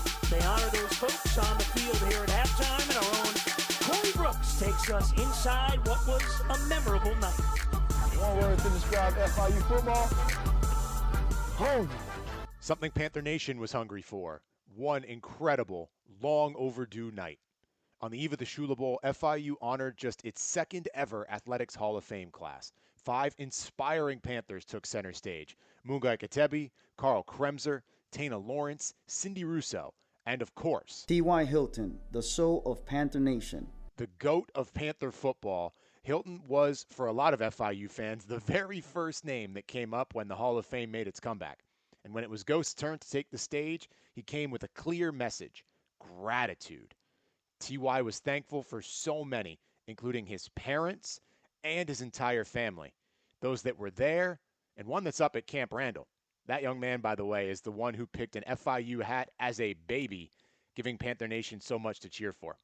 T.Y. also had some powerful words for then wide receiver coach, now associate head coach, Frank Ponce. What you did for me. No coach today, besides my daddy, I coached me the way you did. For that, I say thank you. It only made sense, as T.Y. says, for Coach Ponce to do his intro. Every college football program has a rich tradition of having generational players. Players that elevate their game and elevate the program to new heights. For Florida International University, that player was Eugene Marquise Hilton. We all know him as T.Y. Hilton. Coach Ponce and the rest of the Panther staff get ready for a huge rivalry game tonight. In our Instagram Live pre-show, the best to ever do it at FIU told us he is fired up about where this current group of Panthers is at. I love when I'm seeing they're elevating, they're getting better each and every week, and that's what we love to see. If they bring that same intensity, same energy that they brought last week against Penn State, the rest of the season they won't lose another game. This Shula Bowl really is a full circle moment. From T.Y.'s very first touch. He once made a promise to the coaching staff he would score the very first time he touched the football. In his own words, it will be a house call. And true to his word, he delivered. That day, the legend of T.Y. Goodbye, also known as the Ghost, was born. To a school record 97-yard punt return against those Owls, to draft night, to an incredible NFL career, to right back in his hometown of Miami. At the end, in a big moment, a bunch of FIU fans were able to cheer for T.Y. one more time. To my uncles, my aunties, my grandmas, long days, long days.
FIU football fans, be sure to stop by Twin Peaks Doral each week during the season for the Willie Simmons Coaches Show.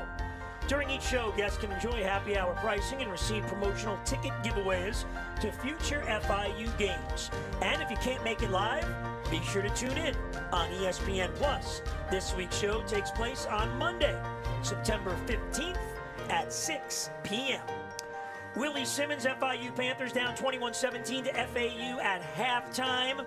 In this year's version of the Shula Bowl, Steve Goldstein, Kimbo Camper back with you. And Bo, we got a good look at the big quarterback for FAU. Made some big plays, Caden Veltkamp.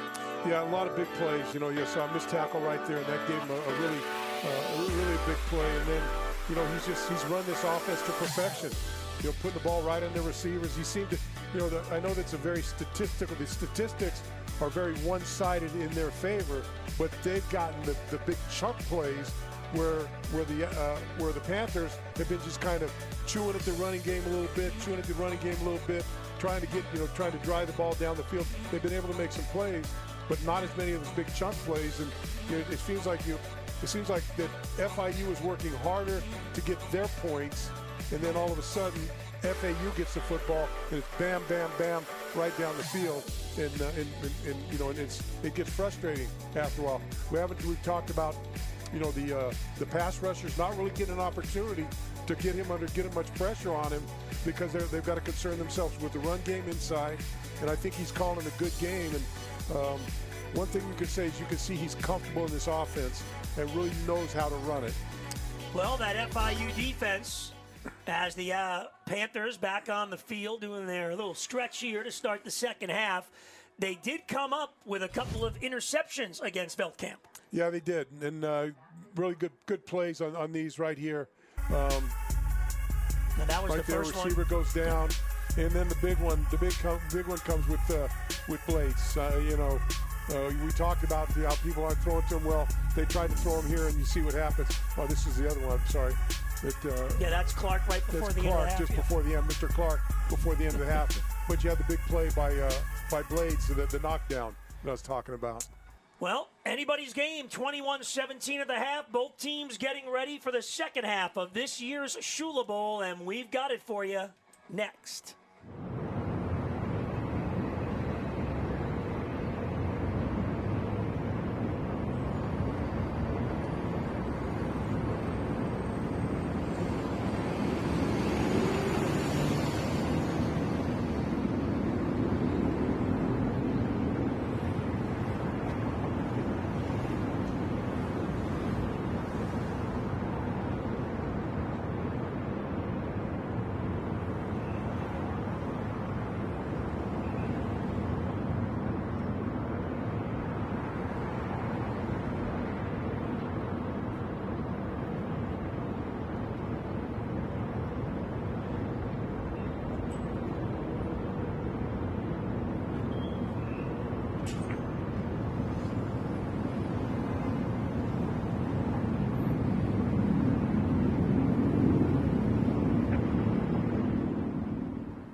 Well, the drama and the tension builds here tonight at Pitbull Stadium in Miami. Steve Goldstein, Kimbo Camper with you. FIU and FAU, the Shula Bowl. FAU has won the last 7 meetings. And the Panthers, under first-year head coach Willie Simmons, get the ball to start the second half. And once again, a touchback. So the Owls, the last score they had, the touchdown pass, able to get their first lead of the game. FIU led 7-0 and 14-7. And then again, 17-14. Well, you got to think that that this FIU offense is going to have to get in gear. I'd like to see them try to test the waters downfield a little more, and maybe get the tight ends a little involved in the middle of the field to open up the outside a little bit. But they're still going to have, they're like Willie does. He wants to be a run first offense. So you got to get to that passing game, especially with an explosive offense on the other side of the field. Started with a run, and Owens gets free to the 40 and just tripped up at the 45-yard line. So they only ran for 39 yards on 18 carries during the first half. But the first play of the second half, Owens with a burst for 17. Jenkins lines him up quickly. Throw out in the flat. Owens, 50.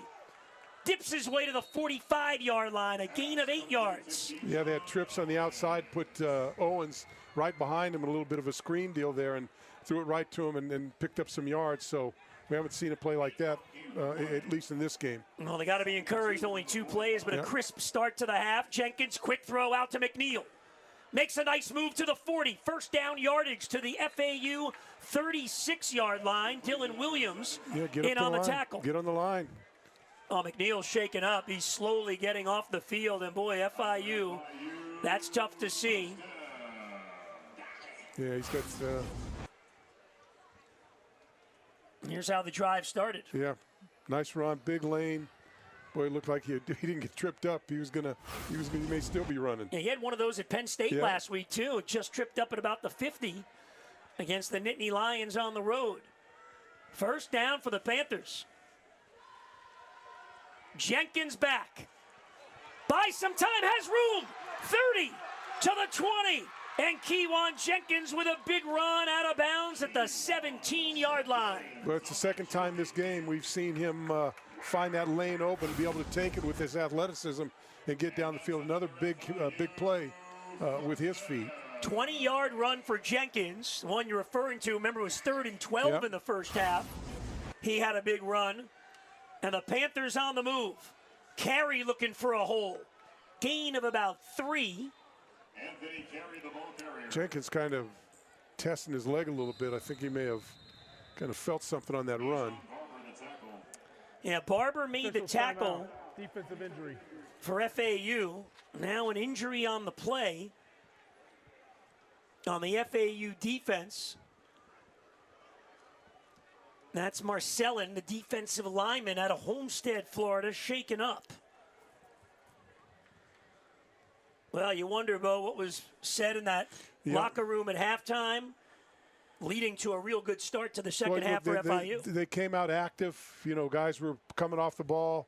Certainly that first play by Owens gives you a big boost.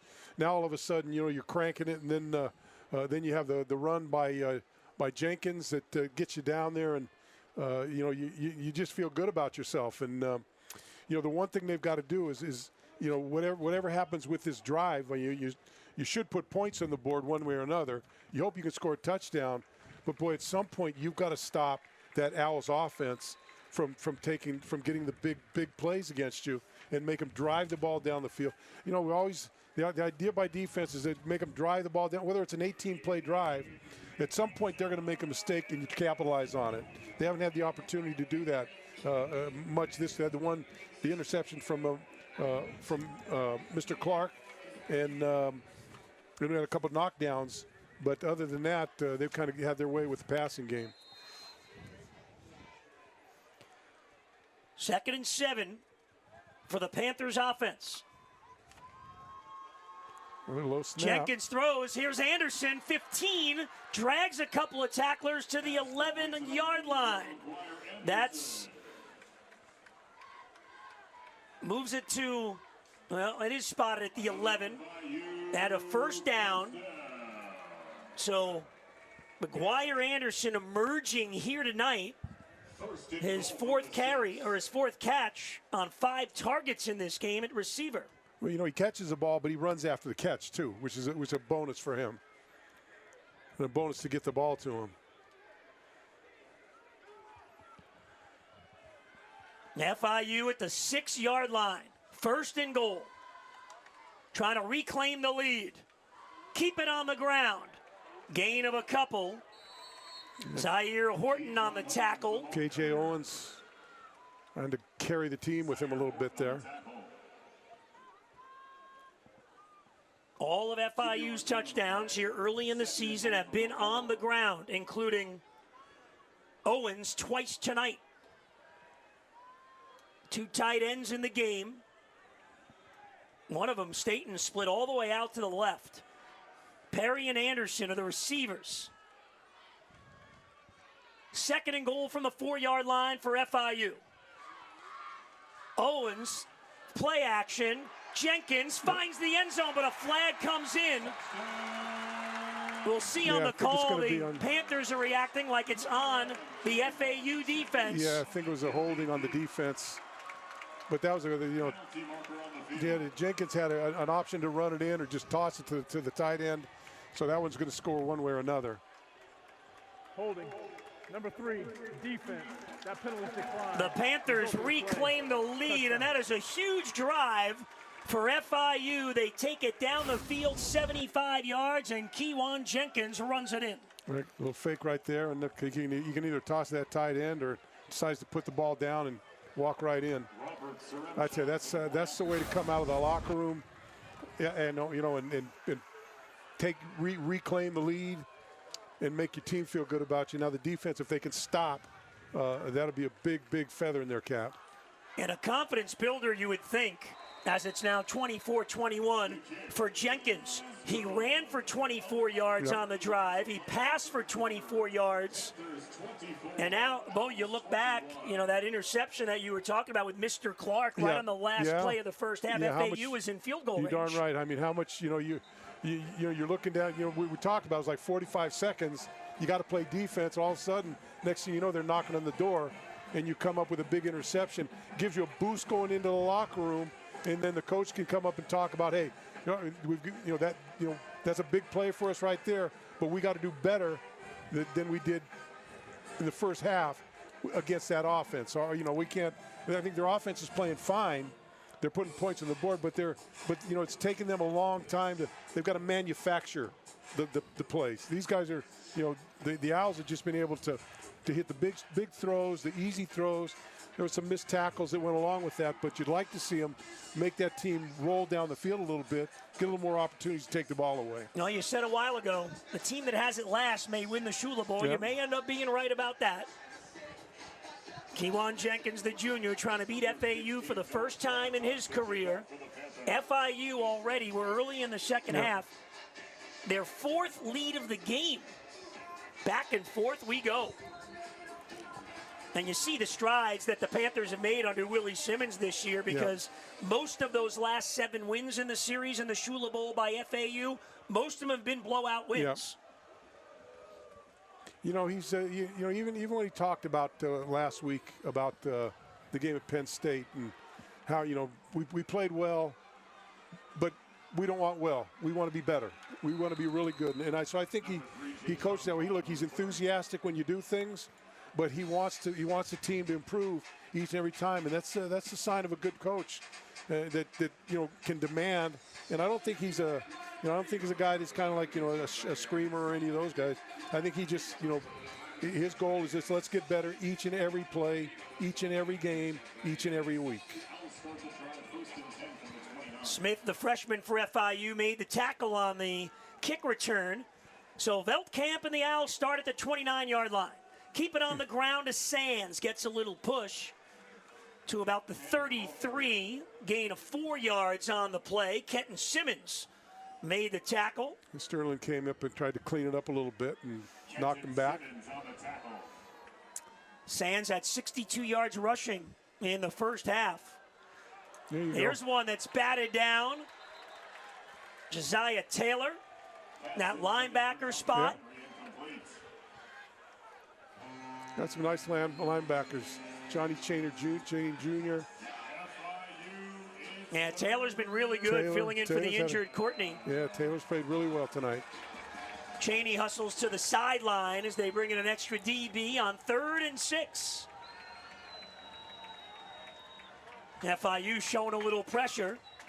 Veldkamp has the option to do a lot of leeway in Zach Kitley's offense at the line of scrimmage. And we got movement on the left side of the line. You know, we've seen Veldkamp be able to pick up big yardage on 3rd downs, and you get 5. You don't want to squander that 5 yards you just got, and let him get out. Well, we've seen him run with the football and get close to 1st downs or get them done. So, you know, this is a big play for a lot of reasons with this team. Back to 3rd and 11. You saw the Taylor knockdown there on that pass. Play a go. Veldkamp, time, now pressure, Davis, and he goes down. Keegan Davis got in there. Yeah, he was patient. He made him move a little bit and then was able to get outside of him, stayed and contained. That's how Veldkamp had gotten some yardage out of the time. He's breaking contained, but look, stays outside, is able to come in and make the play. It's a perfect, you know, we haven't called his name much today, but hopefully the rest of the evening we'll kind of hear about him a little bit more. Yeah, Davis has a big motor. Was great last week at Penn State, the senior from Port St. Lucie. And now the punt. Ooh, they nearly had the block. Jean-Pierre signals fair catch at his own 45, but with the sack, the FIU offense, which scored on its first possession of this 3rd quarter, gets good field position. The Panthers lead the Shula Bowl 24-21.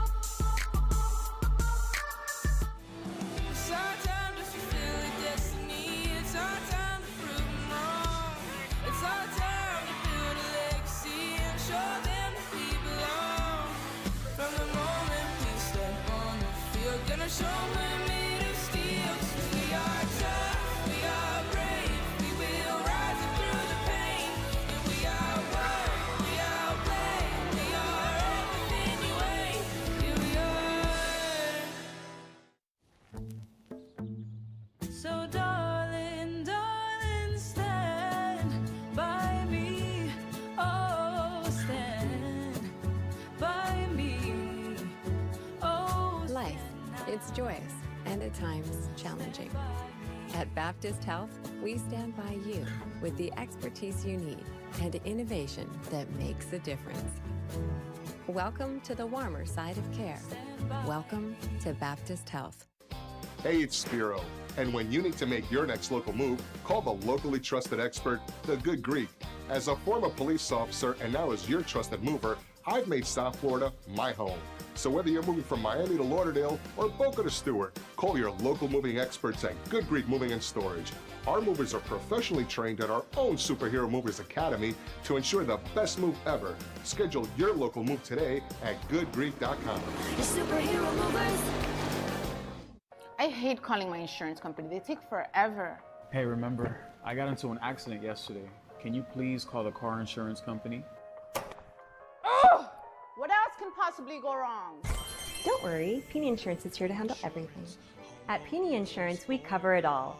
Home, auto, health, commercial, and everything under the sun. If you ever need anything, just contact your Peony Insurance agent and they will handle everything for you. Peony Insurance, we're here to make your life easier. Well, terrific job by the FIU defense after the offense got a touchdown to start the second half. They forced the punt. Keegan Davis had a sack. Panthers lead by 3. After a long rain delay, more than 2.5 hours. Fans that stuck around have been treated to a good one tonight. Kewan Jenkins at FIU start at their own 45.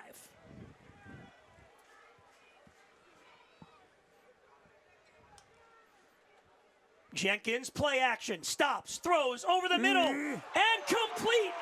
It's Anderson again, who's having himself a huge game to the FAU 35-yard line. Boy, about belt high, and he went down to get it and just kind of juggled a little bit, but was able to hold on to it. McGuire Anderson with a coming out party. That's a gain of 20. Here's Jenkins keeping himself. A flag comes in from the FAU secondary area. Penalty marker on the field. Likely holding. Yeah. Holding. Number 71, offense. 10-yard penalty. Still first down. Here's Jenkins to Anderson. He's going through his mind when he's bobbling that little ball right there. Hang on to it. Hang on, man. Hang on. 5 catches for 81 yards, by far to lead FIU receivers in this game tonight. So the penalty moves it back. 1st and 20 now. Back at the 44. Anderson, the transfer from BYU, a Florida native, having a huge game tonight in the Shula Bowl. Jenkins chased, gets free. Jenkins will run. 35, 30. Keewan Jenkins slides down at the 26-yard line. Another big run. He gained 22 yards on the ground. Get right on the line of scrimmage. Do it again. That's the most rushing yards for Keewan Jenkins in a game in his career. Panthers on the move. Jenkins to throw. Lobs it. He's looking for Perry. Touchdown, Panthers! Alex Perry for 6. Wide open. Wide open. Good play call. Good execution. Good protection. Good throw. Good catch. Well, I tell you what, the tide just turned in this football game. The first touchdown pass of the season for FIU. And it looks like Keewan Jenkins has come alive here in the second half in a big way. They put up 14 points, consecutive touchdown drives. Sarentia for the extra point. FIU's got its biggest lead of the game. Miami's Keewan Jenkins finding the Hawaii transfer, Alex Perry. And the Panthers are up 10. Wide open. Easy throw, easy catch.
FIU out of the locker room strong. Couple of touchdowns leading Florida Atlantic 31-20 now. Alex Perry on the receiving end.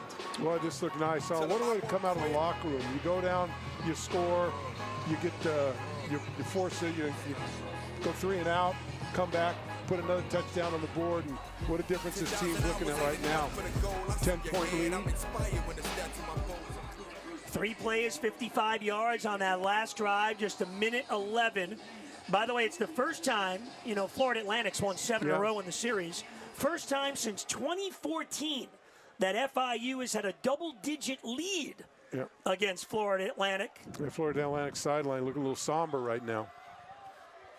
They'll look to respond after getting punched in the mouth here.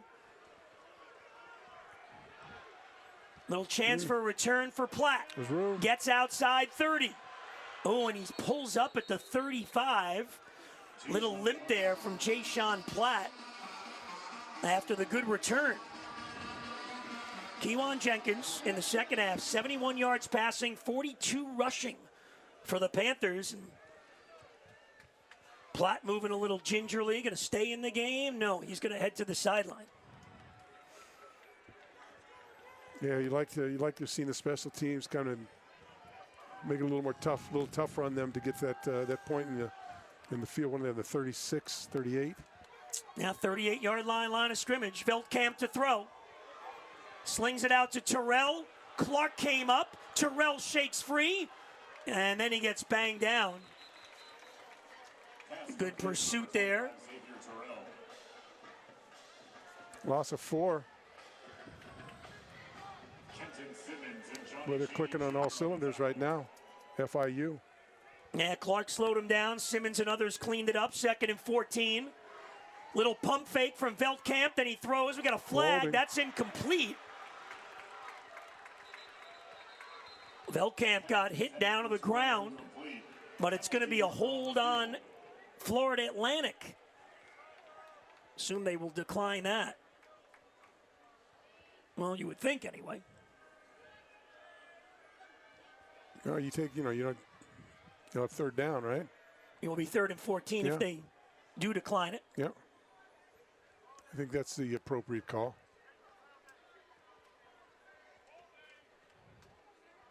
Yeah, Willie Simmons, see him over on the sideline going, no, we don't want it.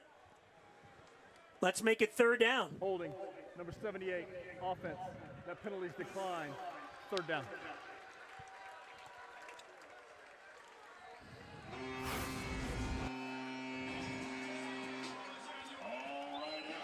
Carter and Hill in on the defensive line inside for the Panthers. Davis and Simmons outside on 3rd and 14. 3 receivers to the left for Veldkamp.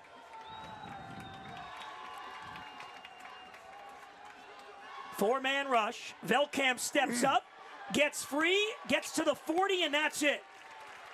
Both Cheney and Taylor came up to make the tackle, and another 3 and out. Well, you're starting to see after coming out of the locker room that they're getting a pass rush.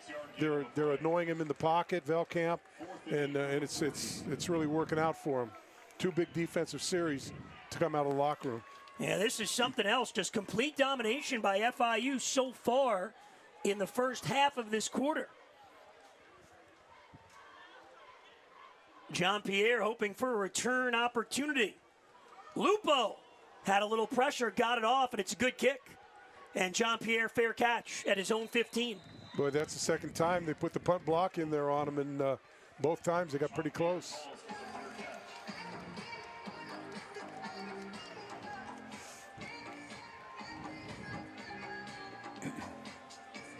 Now, Kewan Jenkins has to be feeling good now. He's come out and led FIU to a couple of touchdown drives to stretch it out to a 10-point lead.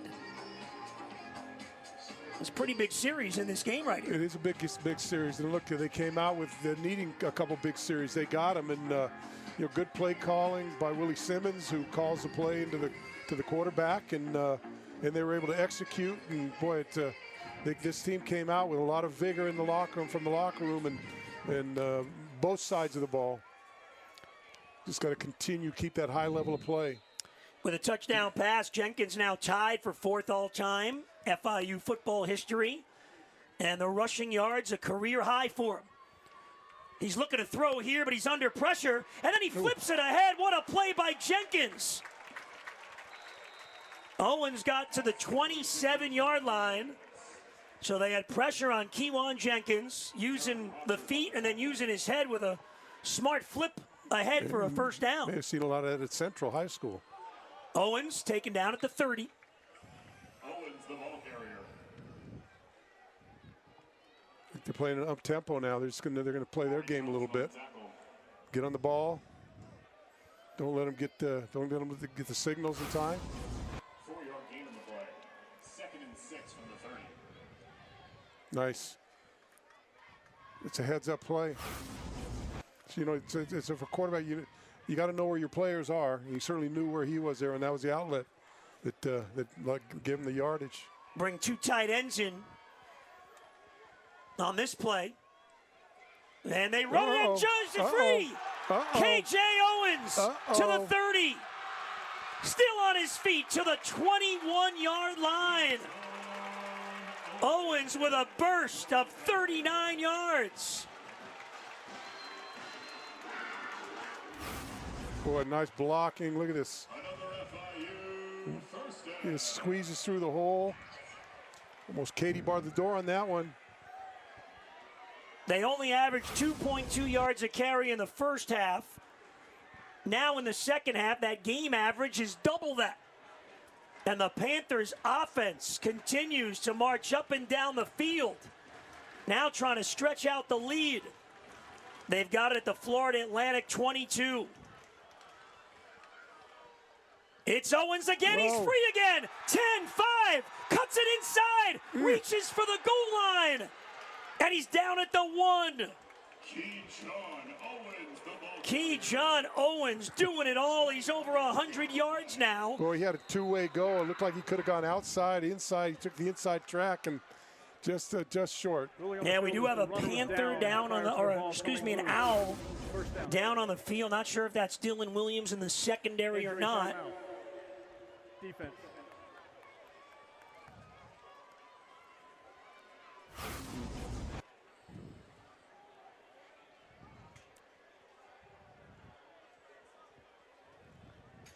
Yeah, it was Dylan Williams, an defensive back. So for the third time in this second half, the Panthers are walking right down the field. Unbelievable. It's 1st and goal at the 1.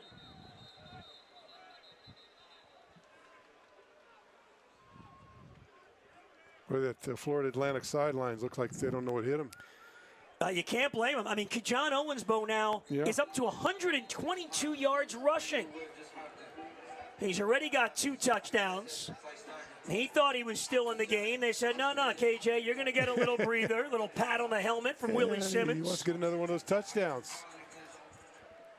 Anthony Carey in at running back.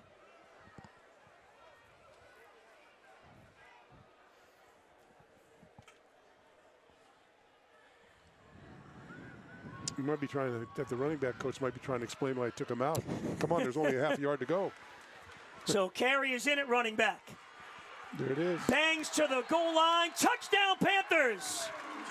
3rd touchdown of the quarter for FIU, and they've opened up a 16-point lead. 1-yard touchdown.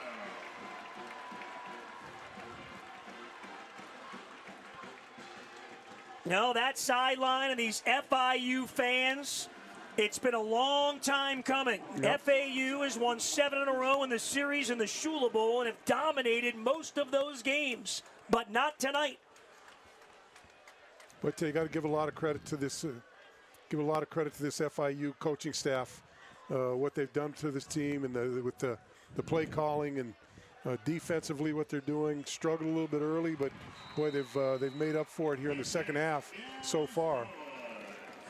3rd quarter, FIU now leads Florida Atlantic 38-21. Anthony Carey finds the end zone from a yard out. Natural gas from Florida City Gas helps you power through life's unexpected moments. offering more reliability, more comfort, and more savings. The ability to count on us so they can count on you.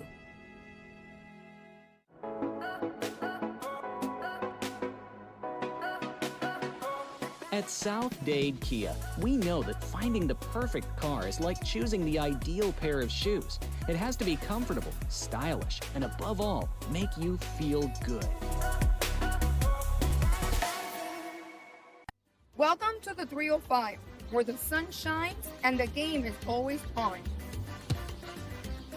From the field to your front door, Apex One Inspections and Surveys has your back. That's why we're proud to announce that we're the official inspection and survey company of FIU Athletics.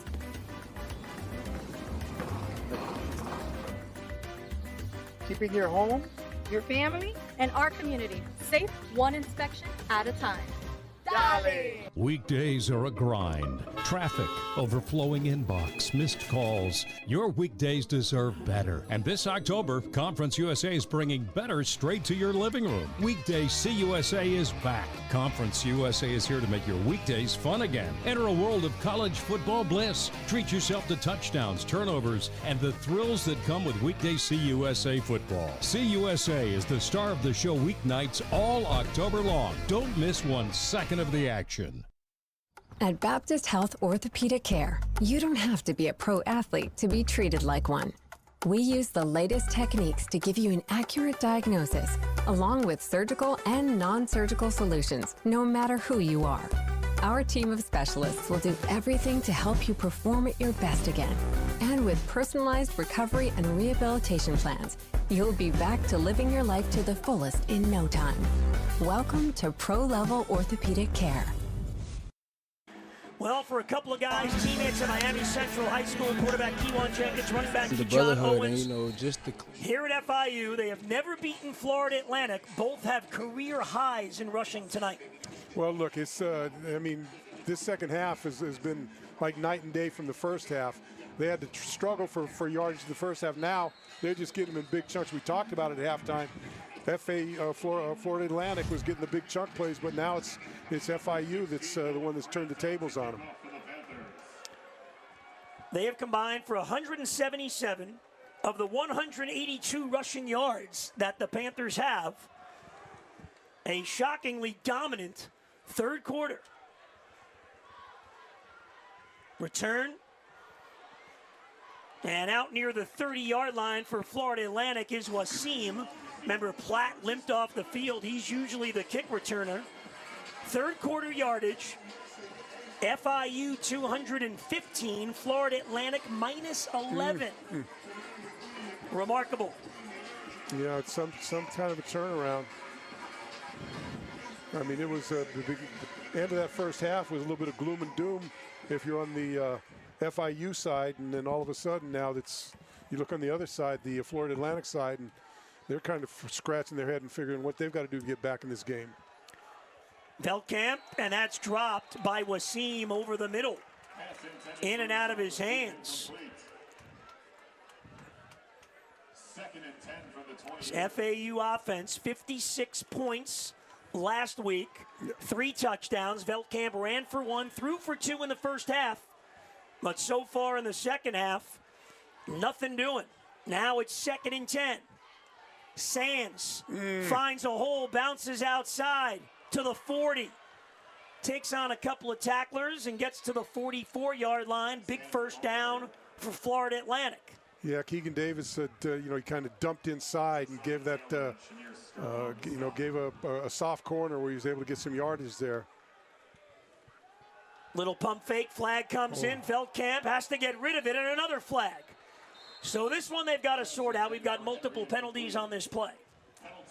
Yeah, well, I think that's a holding against Kenneth Simmons. I mean, on Kenneth, against FIU and Kenneth Simmons, I think the call is going to go against the Owls.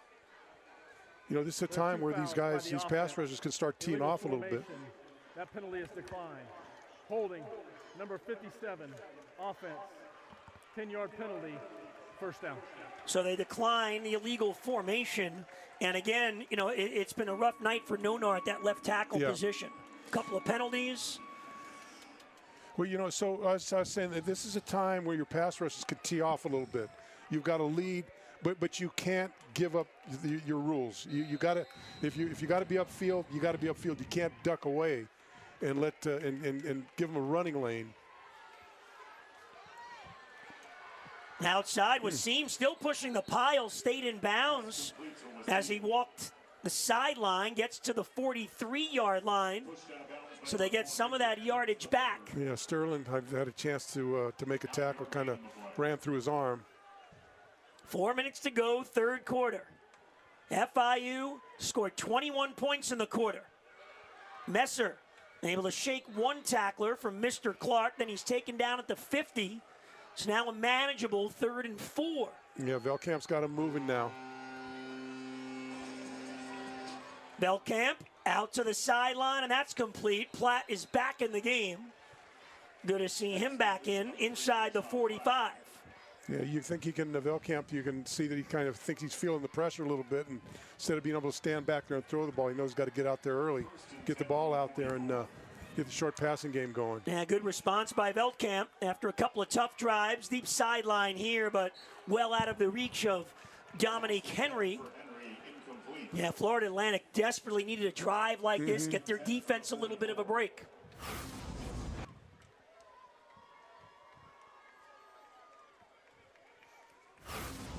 There was the catch by Platt. Cheney shuffles back into the game at linebacker on 2nd and 10. Terrell goes up the middle. Gets to about the 41-yard line. Aguilonier and Cheney in on the tackle. You know it's 4-down territory now for the Owls. Terrell again, and the pressure in the backfield and nothing doing. Sterling got in there first, and his teammates cleaned it up. And now it's 4th and 11. They bring it to the line quickly to go for it at the FIU 45. Quaylen Hill made a good move in there and plugged up that, got right up in the middle and got him in his face. Owls 0 for 2 on 4th down in the game. And Zach Kitley wants a timeout over on that Florida Atlantic sideline. Maybe rethink this? Or? Yeah, you know, it's... Florida Atlantic will take their first time out of the half. This is a hard one. I mean, you need to put points on the board, but if you don't get it, you give them a short field coming the other way. And with what you've seen in this third quarter, that's a dicey call to make right here. Now then they try to run it there and gain a few more yards to, obviously make it a more manageable 4th down, but the loss makes it 4th and 10.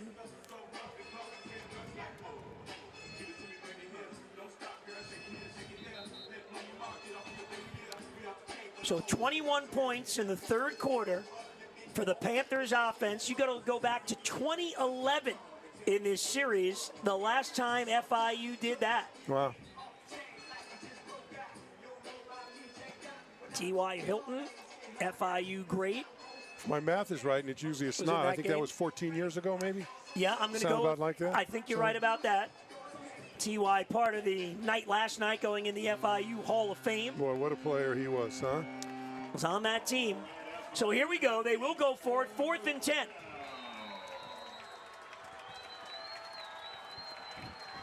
Velkamp back to throw.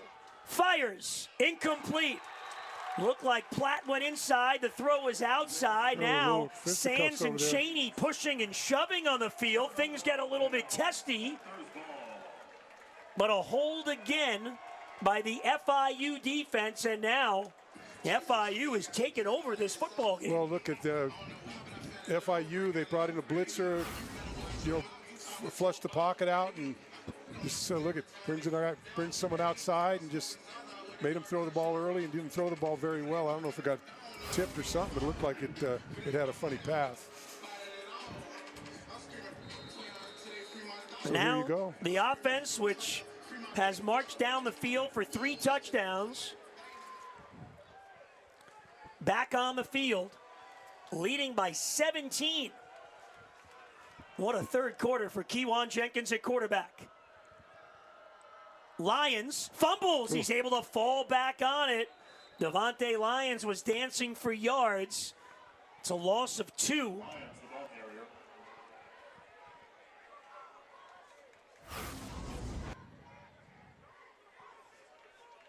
Panthers obviously in no hurry, closing in on 2 minutes to go in the third quarter. That was dangerous. Balls on the ground for a little bit of while there. Up by 3 scores. Best quarter of the season early on in the year for the Panthers. Lions taken down at the 45-yard line. Horton on the tackle for Florida Atlantic.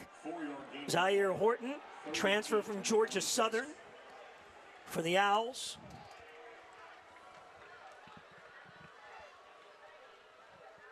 Now it's 3rd and 8.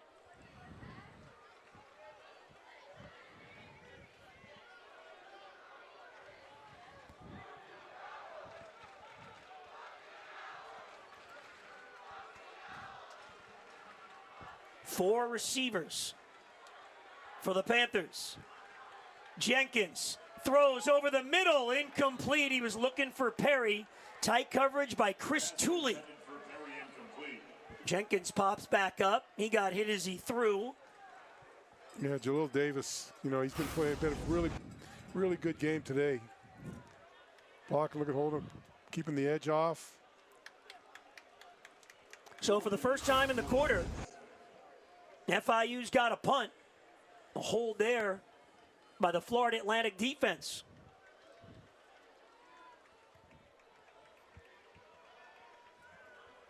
Will Hoyt into punt. Wasim is deep, standing at his own 10-yard line. Another good one by Will Hoyt, and a fair catch called for right at the 10. So Florida Atlantic's offense, which has been shut down here in the second half, impressively by the Panthers defense, gets back on the field. They've got to get something going. Yeah, it's, you got a minute and 1 second left in the third quarter, and then you got 15 minutes to play, and, you really haven't seen anything in this half where they really, scary. That offense certainly was not as frightening as it was early in the first half of the game. But they've got to find some. If they want to get back in the game, they got to start doing something right now.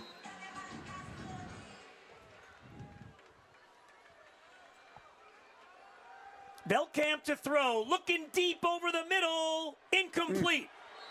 He was trying to find Henry. Blades and Sterling were running with him in coverage. Yeah, Belkamp had time to throw a really nice ball, but just too much mustard on it. It's a good-looking quarterback. Conference USA Player of the Year last year in Western Kentucky. He and Coach Zach Kitley getting together at Florida Atlantic this year. Fires here. Messer makes the catch of the 20. Mr. Clark on the tackle, who had that big interception on the final play of the first half down at the goal line. How big does that look now? Monster play. They had at least 3. 3rd down, less than a yard, and they'll get the first down, putting it on the ground to Sands. Half a minute to go in the quarter.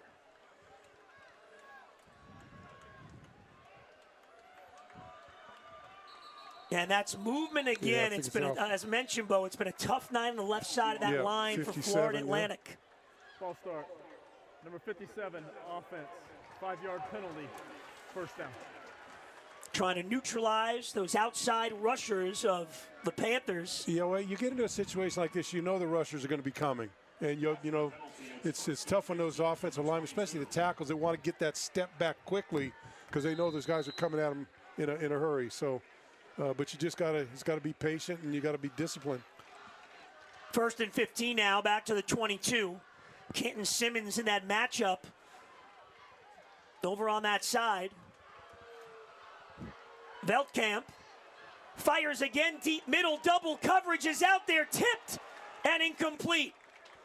Again, Blades was running with the receiver, along with McGrew. They were looking for Smith. Yeah, but looked like he tipped the ball up to where McGrew could pick it up. Both 2 guys there. The score, Panthers 38. Blades finally getting some action in the passing game. We go to the fourth quarter. FIU trying to end a 7-game skid against Florida Atlantic in the Shula Bowl. We go to the fourth. The Panthers are up by 17.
Well, they are rocking and rolling on the Panthers sideline, trying to win the Shula Bowl for the first time since 2016. A 38-21 lead going to the fourth quarter. FIU scored 21 points in the third. Owls football at their own 22. Completion there, gain of about 10 yards. Victor Evans on the stop. Smith with the catch, and Victor Evans on the tackle. Brings up 3rd and 4 for Florida Atlantic. Veldkamp throws, and that's complete at the 41-yard line. Again to Smith, sophomore out of Orlando, Florida. So a big first down for Florida Atlantic. They've got to get some points on the board quickly. Veldkamp throws again short. Terrell taken down at the 42. It's Clark on the tackle after the gain of 1. We're bringing a lot of defenders, blitzing from the outside. They're going to start throwing their blitz package and try to just confuse the quarterback as much as they can, Veldkamp, and see if they can get some sacks, certainly pressure him. Veldkamp over the middle, Terrell, and another good tackle by Mr. Clark. I'll tell you what, he had a good game last week against Penn State. He's taken it to a new level in the game tonight. Another third down. Veldkamp throws sideline, and he's got his man. Out of bounds is Messer for the first down. Pass complete to Wasim. Actually, that was a shot with Seam. You look at this defensive line. Sometimes they're not even getting down in stances. They're just standing up and rushing. Veldkamp over the middle, completion to the 40. Terrell wrapped up finally, and Evans on the tackle.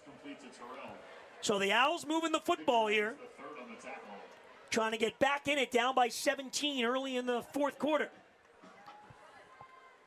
Veldkamp has some pressure, and it's knocked away.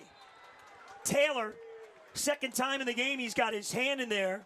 Now after those quick series, FIU is going to get some new bodies in there. I think these guys are getting tired. You know, they're still continuing that up-tempo offense that they've run all game long, and these guys are pass rushing a lot now, and so it's taking a lot of energy away from them. But they've got bringing the replacements to give them some breathers, and hopefully they can put the same kind of pressure on them they've been doing in the third and fourth quarter. Yeah, Davis and Simmons on the edge, both over on that bench getting a big breather. Third and short, Veldkamp throws, incomplete. Levels in coverage on Joe Young. And it's fourth down again for Florida Atlantic. 0 for 3 tonight on fourth downs. And a big one here in the fourth quarter. Veldkamp fires, and he's got Messer for a first down. Well, I thought one of those tackles stepped back a little early. Well, Messer's now got 4 catches in the game and 23 already on the season in week number 3. First down, Florida Atlantic. Messer again. Maybe a gain of 1 or 2 as he spun out of bounds. You know, I think you're looking at that Florida Atlantic offensive line. I think they got a little huffing and puffing going on themselves. It cannot be easy. No. They're going in a hurry. Look, I mean, if you're going to have an offense, you've got to be, you know, I'm sure they're well conditioned, but it's a muggy night. It's fourth quarter. Take a toll on you. Veldkamp short to Sands. Oh, nice. Look at the tackle by Levels. He came up and no gain for Sands. Tell you what, the tackling here in the second half by the FIU secondary has been impeccable. No doubt, no doubt. 3rd and 10 now. Veldkamp deep middle, nobody home. Incomplete. Brings up 4th. Had some guys' hands up in his face, had to throw the ball up in the air, just too high. You know, this is the time of the game when you're a defensive player that you love it because you can just pin your ears back and just try to get pressure on the quarterback, stick your hands up and make him throw it all over the place. And they sub out about half the defense for this 4th and 10. Simmons and Davis back in. Yeah, back in on those edges. See if Cheney comes from the middle. They're showing the 4-man rush, maybe 5. Veldkamp looking over to the sideline. He's now 28 of 44 in the game for 288. Back to throw. Trying to find some time. Chased by Davis. Gets free. Veldkamp over the middle. Complete. Inside the 15 to Messer. And they keep the drive alive. Yeah, someone just lost their coverage back there while he was scrambling.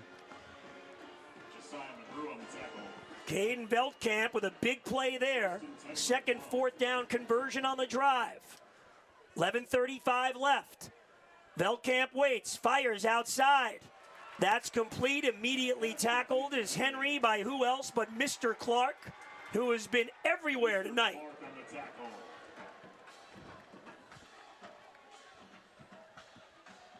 Between him and Brian Blades, back in coverage, it's been a big night for him.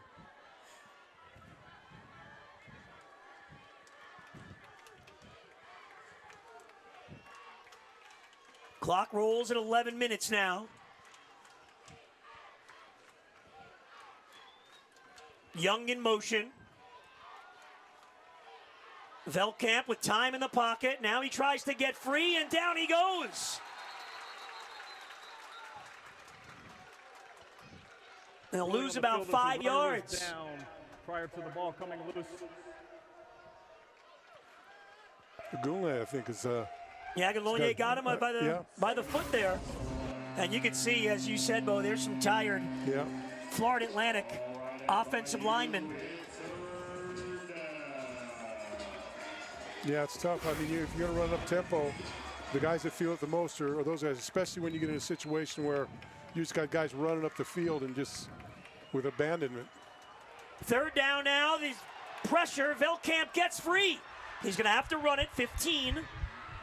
And taken down by Clark again. So yet another fourth down situation. Velkamp a little slow getting up himself there. Yeah, good rush. He had to step through the pocket, and once he came through the other side, there was a lot of open turf. And this time down 17, they're going to take the field goal. Velkamp did a great job on that drive, gutting it out, completing a couple of fourth down plays. Now trying to get it to a 2-score game.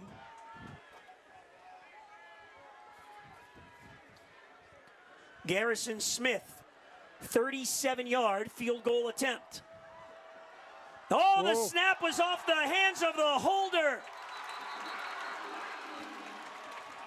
And FIU will take over. A special teams error on the snap on the field goal by Florida Atlantic, and they come up empty. Yeah, nothing's going right for Florida Atlantic right now. Everything's in the Panthers' way. Media timeout. And there's 9:24 to go in this year's Shula Bowl. And the FIU Panthers remain up by 17 points at Pitbull Stadium.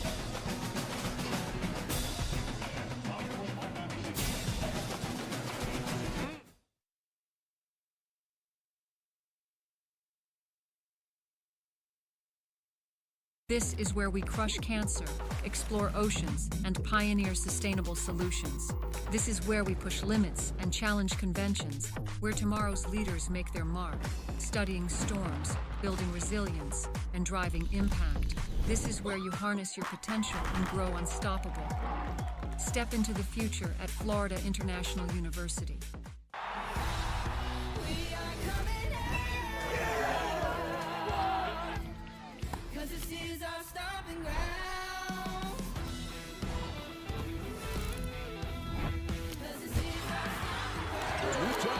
Make it work.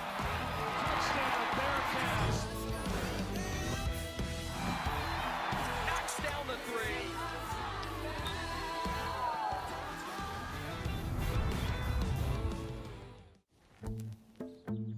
3. So darling, darling, stand by me. Oh, stand by me. Oh, Life, it's joyous and at times challenging.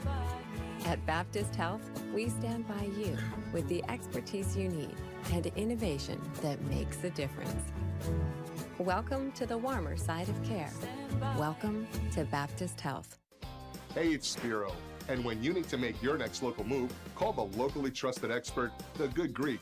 As a former police officer and now as your trusted mover, I've made South Florida my home.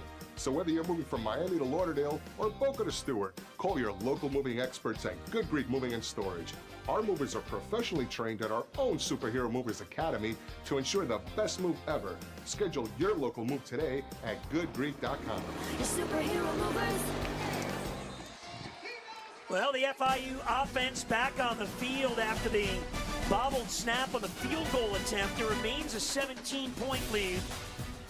And Kewan Jenkins in the offense, 21 points in the third quarter. Now trying to use some clock, get a drive going. Maybe put the hammer down and win this rivalry game for the first time since 2016.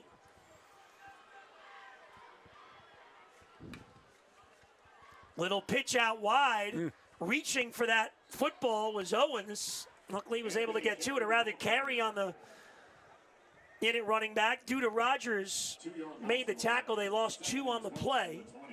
Yeah, Jenkins just tossed it a little bit too far, and he had to concentrate on catching the ball and couldn't get his legs out from under him. FIU's defense, a couple of sacks in the game, 5 tackles for loss, and 2 picks. And a lot of it led by Mr. Clark. Played his high school ball at Carroll City, Miami Gardens, redshirt sophomore. What a night he has had. Jenkins will keep. Little flip for Staten, the tight end. He gets to the 28-yard line. Again, it was Rogers on the tackle for Florida Atlantic. We haven't seen much of the tight ends tonight. Pass complete to number 87, Braden Staten.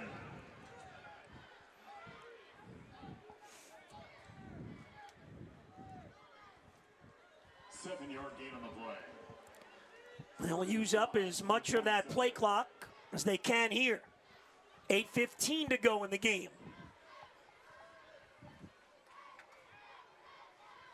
Willie Simmons looking for his first win against an FBS opponent.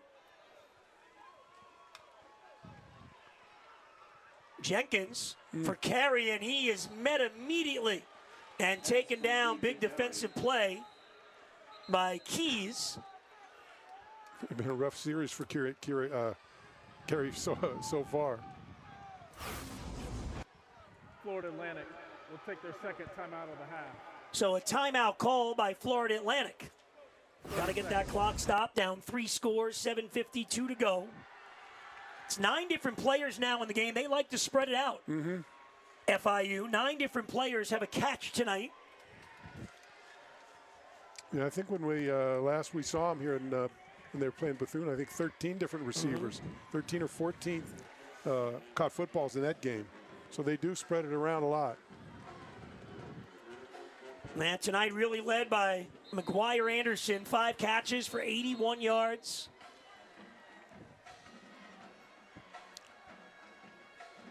One touchdown through the air, the rest on the ground for the Panthers.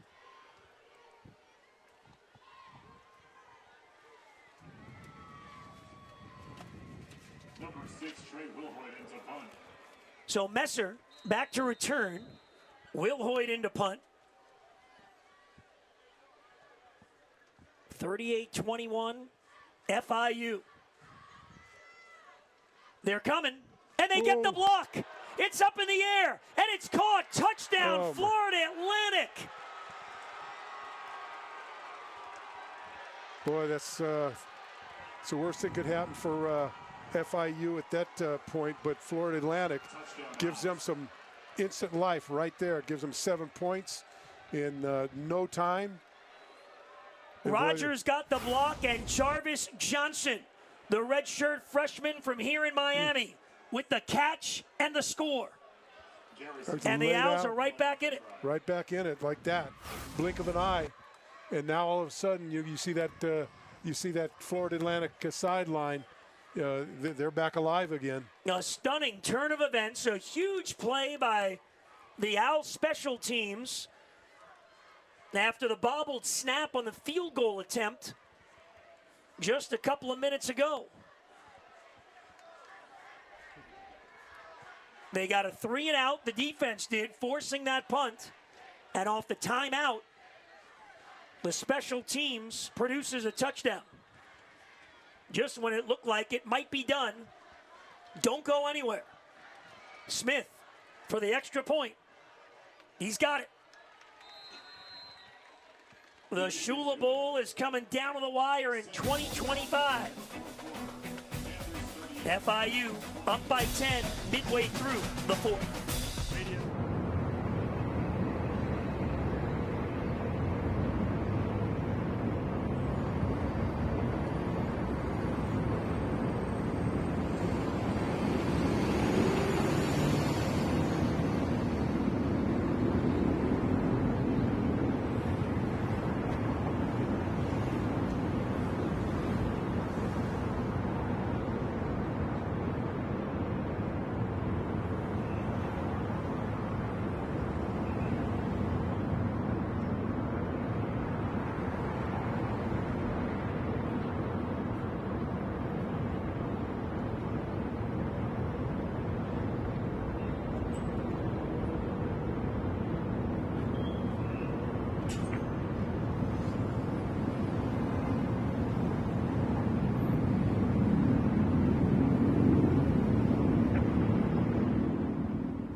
nearly 11:30 p.m. here in Miami, Florida. After a 2.5-hour weather delay, the Kim Boatcamper Fan Club whooping it up in the stands at Pitbull Stadium.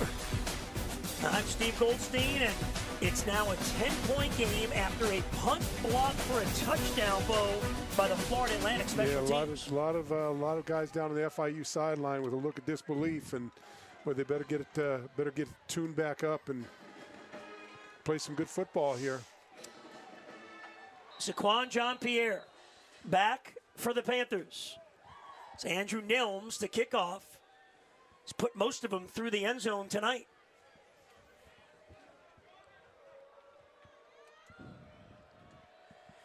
Ten-point game in the 2025 Shula Bowl.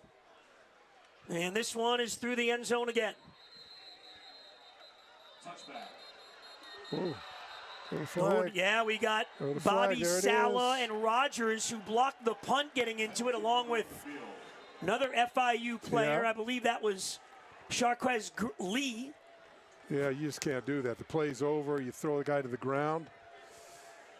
Yeah, freshman from here in Miami, and this is huge. Well, I mean, look, you just got a touchdown off a punt block. It took no time, and now you got him back where you want him, and you get a personal foul. Well, the officials discussing it. Yeah, there's clearly a penalty.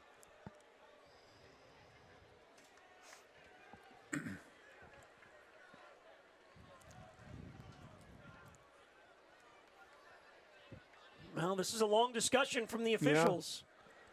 Yeah. And it's a big call from a field position standpoint. There are 2 fouls by the kicking team. Offside. What? Kicking team, number 12. That's a 5-yard penalty. After the play, unsportsmanlike conduct, number 17, kicking team. That's his first of the game. That's a 15-yard penalty. It'll be first down. I mean, wow, that is just stunning. So they were offside in the kickoff, and 17 is Lee in white. There's the action there at the 30. Yeah, look at that's just uncalled for. Uncalled for. You see his teammates, just what are you doing? So incredible. They pick up 20 yards in penalties, and the Panthers will start from their own 45-yard line. I mean, that's huge because a few first downs and you'll be in field goal range. Big series here. Keyshawn Owens in the backfield next to his longtime teammate, Kewan Jenkins. Jenkins keeps, throws, has the tight end. And Cayenne gets inside FAU territory. He was upended by Eric Brantley. Pass complete to number 86. Gain of 7. There you go, just march the ball down the field. Get your composure back. And interesting here, the last few series, we're seeing, you mentioned this in the first half, but using the tight ends now. Yeah, we didn't see him much in the first half, and through a quarter and a half, they kind of got back into the game. And again, those penalties huge. One play, and the Panthers are in the Owls' territory. Anderson, who's had a big night, split out to the left. Here's Owens. And coming up to make the tackle was Keys on Keyshawn Owens. KJ's had a big night. Big night, huh? Kamari Johnson and Chris Keys Jr. No, Kamari Johnson now down. He's had an active game for that Florida Atlantic defense. He's shaken up. It'll be 3rd down and 2 for the Panthers offense.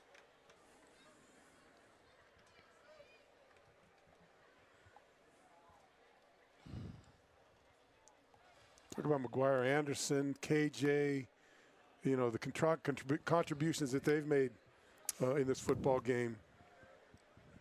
Both of them I would probably say career days, right? No doubt about it. Certainly with KJ, McGuire, Anderson, I'm not sure if he's had a game like that in his collegiate career. Oh, good to see Johnson off on his own power. So big play here on 3rd and 2 with 6:53 to go. It was 21-17 Florida Atlantic at the half. Kewan Jenkins in the offense came out sizzling, scoring 3 touchdowns in the third quarter. Now a 38-28 game. Owens, who's rushed for 125 yards tonight.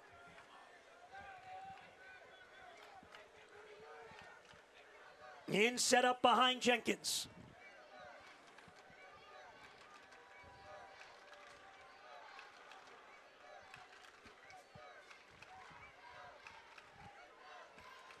Kewan taking his time as that clock runs.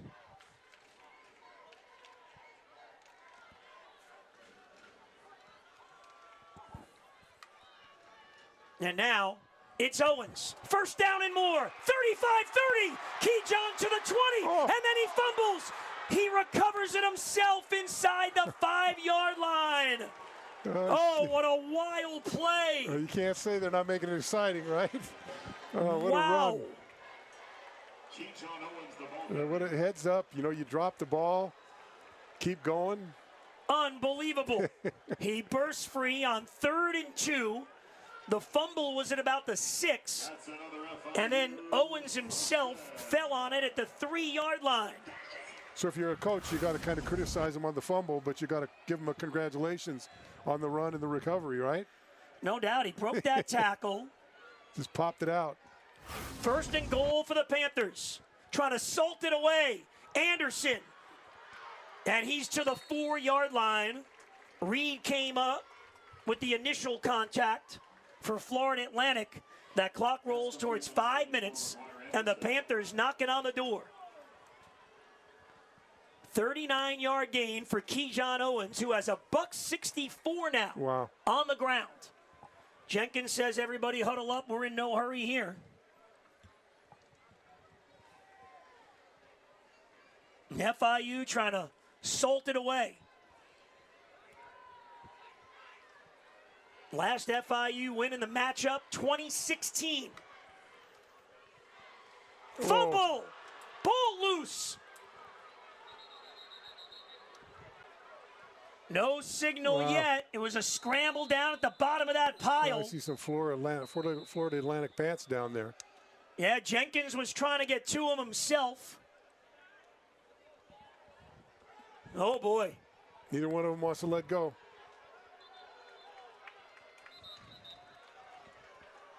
It's FIU football. Kewan Jenkins got in there and got tough and was able to maintain possession. 2 fumbles on the last 3 plays. And the Panthers recover both. Well, that's heads up getting down on that ball. The ball was recovered by the offense. Timeout. And that's that. You get down there. That's just a battle for who wants the ball the most. Yeah, he was battling with Eric Brantley, and Kewan kind of used the body there. Please reset Unbelievable. The game yeah, I mean, what do we do? Well, we've just seen 2 plays in a row where the ball's on the ground, recovered both times by the Panthers. And remember, Lions had the one earlier running, and he fell on his own football. I mean, incredible. So 4:38 to go. 3rd and goal at the 6. I gotta tell you, it's been an entertaining game. No doubt. seen a lot of things that you don't see every day. Yeah. Well, you know, you saw, especially in the first half, what Zach Kitley has brought to the Florida Atlantic offense. Yeah. But overall, Bo, you see the culture and the smash mouth football that Willie Simmons has brought to FIU. Well, they could have come out at the halftime, with what happened there down there, and then just kind of sulked and this and that. But they did the complete opposite. They came out and fought hard. They were physical. They ran the ball. They threw the ball. They played defense. And if you're a head coach, boy, you've got to be very, very happy about the performance of this football team. Now it's 3rd and goal. Owens remains in at running back. 2 tight ends. Payne and Cayenne on the right side. The give to Owens. Inside the 5 to the 3. Owens, the ball carrier. Now 4th down. Dylan Williams on the tackle.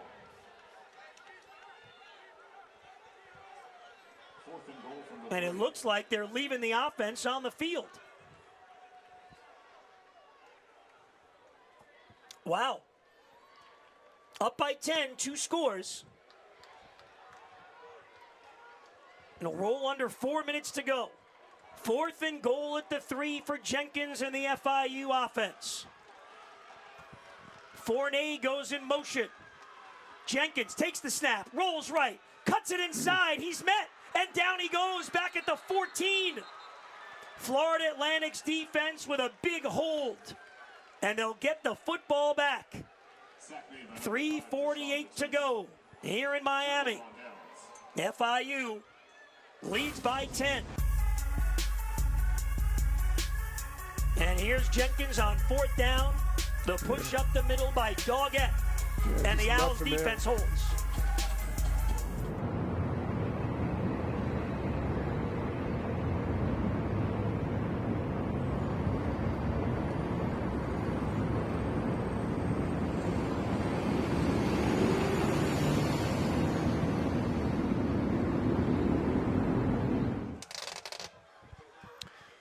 So here we go for the Florida Atlantic offense. Veldkamp back looking, swings it out to Sands, and he's got to duck out of bounds to the 15 to get that clock stopped.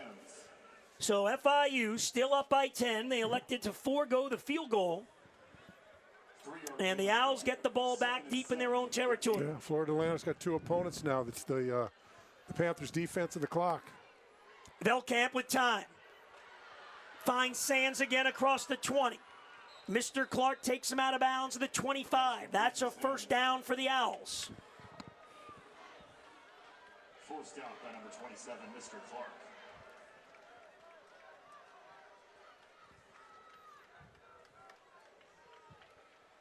Veldkamp, deep middle, and that's complete. First down up at the 43-yard line. Pass complete to number 9, Dominique. Taylor made the tackle on Dominique Henry. Josiah Taylor. Caden Veldkamp has him on the move. No timeouts left for Florida Atlantic. Clock rolls. Veldkamp going deep. Looking middle. Intercepted. It's McGrew. And he's on the move to the 40. McGrew still on his feet and taken down by Veldkamp. The freshman, Josiah McGrew, may have just ended FIU's Shula Bowl skid to Florida Atlantic. Big play, just threw the ball in the middle of the field. McGrew was right there. He's trying to hope for someone to be there. Media timeout. Well, they went for it on 4th down, figuring we don't get it. We have the confidence in the defense. The 3rd interception of the night by the Panthers secondary. And now with 2:39 to go, they're partying at Pitbull Stadium. FIU leads by 10.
Well, many of these young folks probably weren't in the building the last time Florida Atlantic lost to FIU. You got to go back to 2016, a 33-31 win here.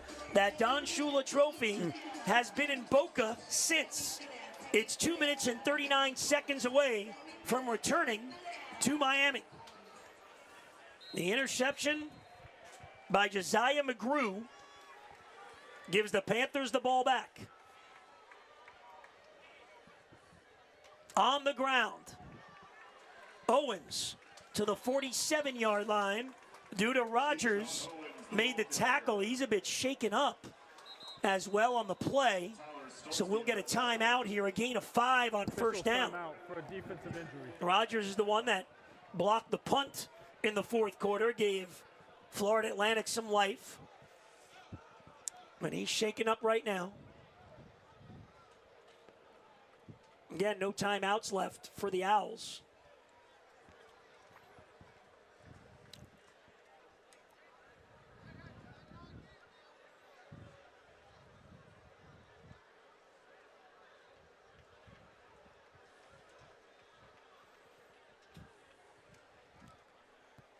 There's Rogers, good to see up on his feet. Well, what a night KJ's had. Tough running, speed running.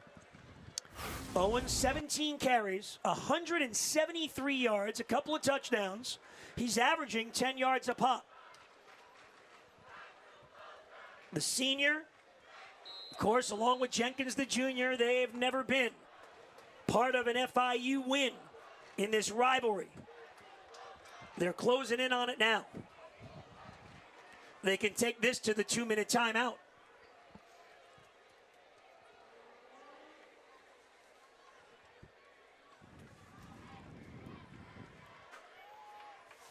Boy, longtime observers and supporters of this program are ready to see that trophy. This is the 2-minute timeout. Held high by FIU for the first time in a while. You know, we had that big delay, what, 2 hours or whatever it was. 2:35. 2:35, and you know the fans that stayed here to watch it certainly got their money's worth, right? Student section over there, they can be as happy as could be.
Director Scott Carr on the sideline as FIU is moments away from winning the Shula Bowl. Carr at the university went out and hired Willie Simmons as head coach. And it's really been a terrific start to the season. Second down and 4 from the 46. No timeouts left for Florida Atlantic. Keyshawn Owens at $174 on the ground. In at running back. There's the give. Owens breaks one tackle. Could not get by Barber, though. So it'll be third down now.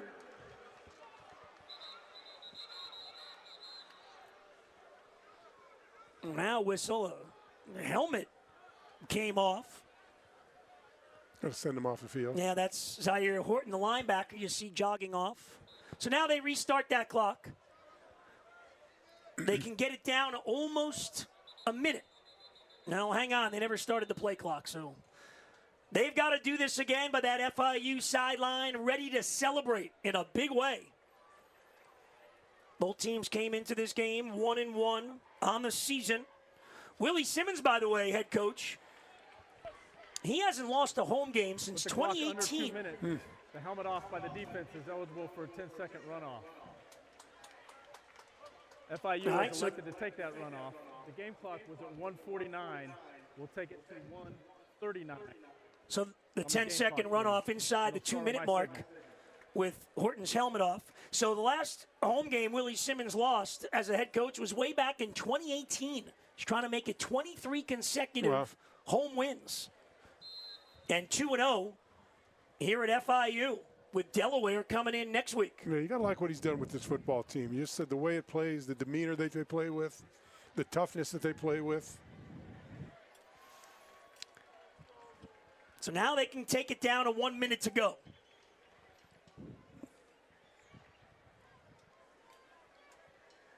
They're calm right now on that sideline. Willie's got everybody back behind him.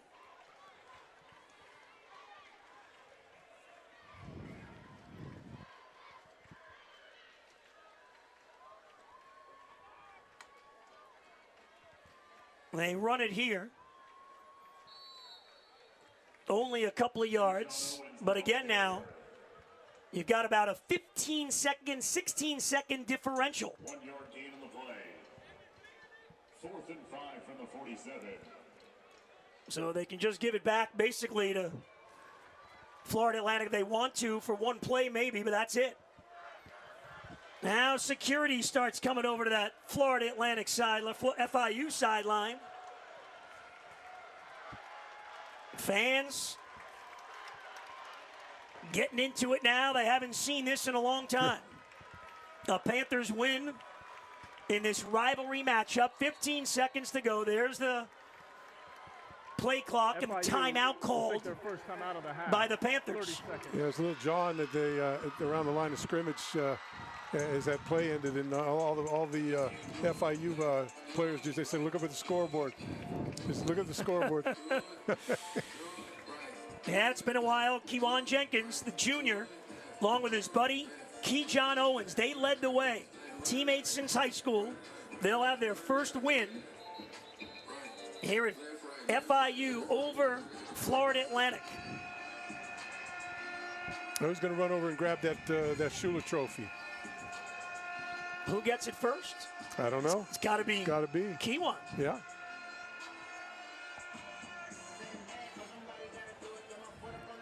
All right, so they'll send Will Hoyt on to punt. 15 seconds left.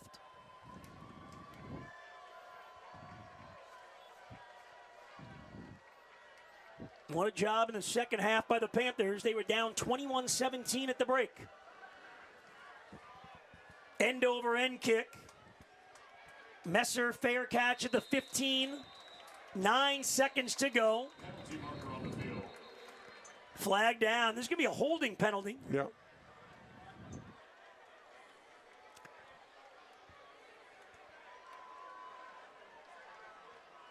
But all academic at this point.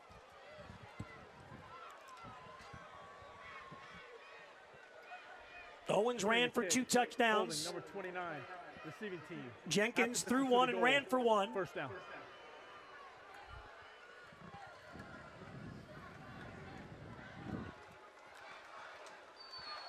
Student section with the FIU chant. here at Pitbull Stadium.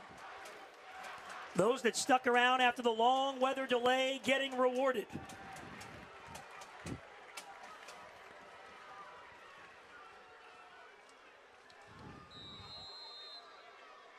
So we'll see if it's the final play, and it will be.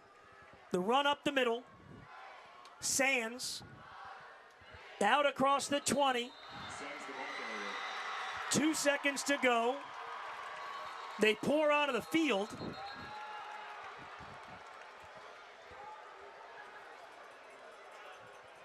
They just got to restart that clock. They've already celebrated. They got the trophy there in the corner of the end zone. They've got to run off the 2 seconds. Out there. Flags all over the place. Please get to your sideline. Please get to your sideline, says the official. Florida Atlantic, a little spicy out there.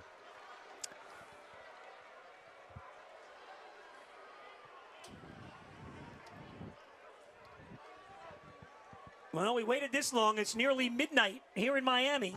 Game that was supposed to start at 6 o'clock. So we'll wait a couple more seconds. Well, hopefully we don't get any lightning and they delay the game. Imagine. You got a lot of people mad at you for saying that. Yeah, right. I heard it in my ears. Seconds on the game clock.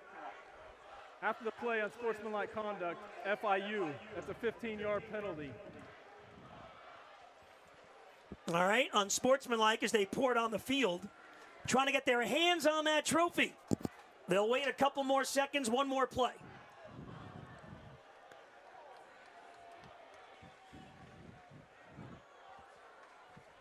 Trophy still sitting over in that corner end zone, now down near the goal line on that far side.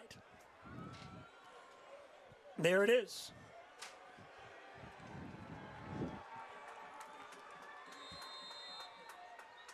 One more play on the ground, and that'll do it. For the first time since 2016, the Shula Bowl goes to FIU.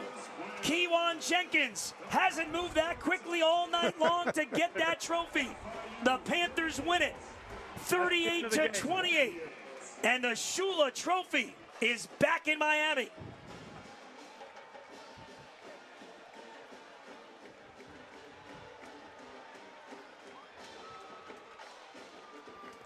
They're bringing it right to midfield in that Panther logo. And there's a little stomping on the Florida Atlantic piece of it.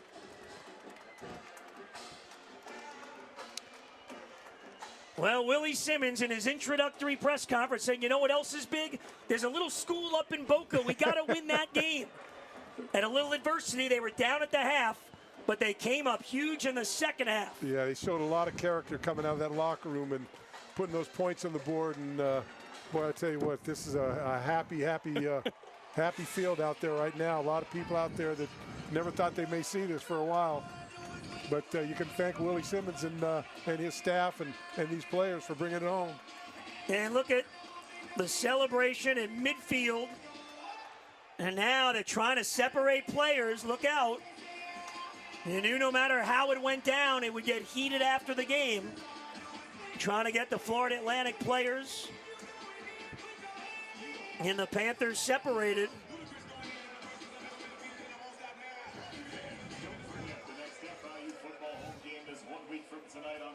What a scene. Willie Simmons able to deliver. The FIU helmet is on the Don Shula Trophy. Honors College Night and Parent and Family Weekend here at South Dade Kia Field at Pitbull Stadium. Also, the first 1,000 FIU students in attendance will receive a free reverse text roll pad. Stay tuned for a post-game interview on the Willie Simmons holding that trophy on the field. Last time FIU won a game in this series, 33-31 in 2016. It had been 7 consecutive Florida Atlantic wins.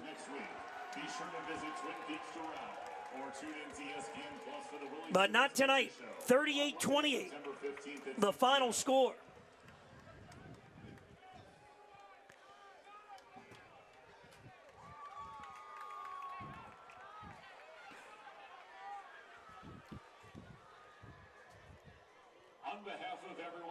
Well, you know the celebration will go late into the morning. Is it a minute before midnight?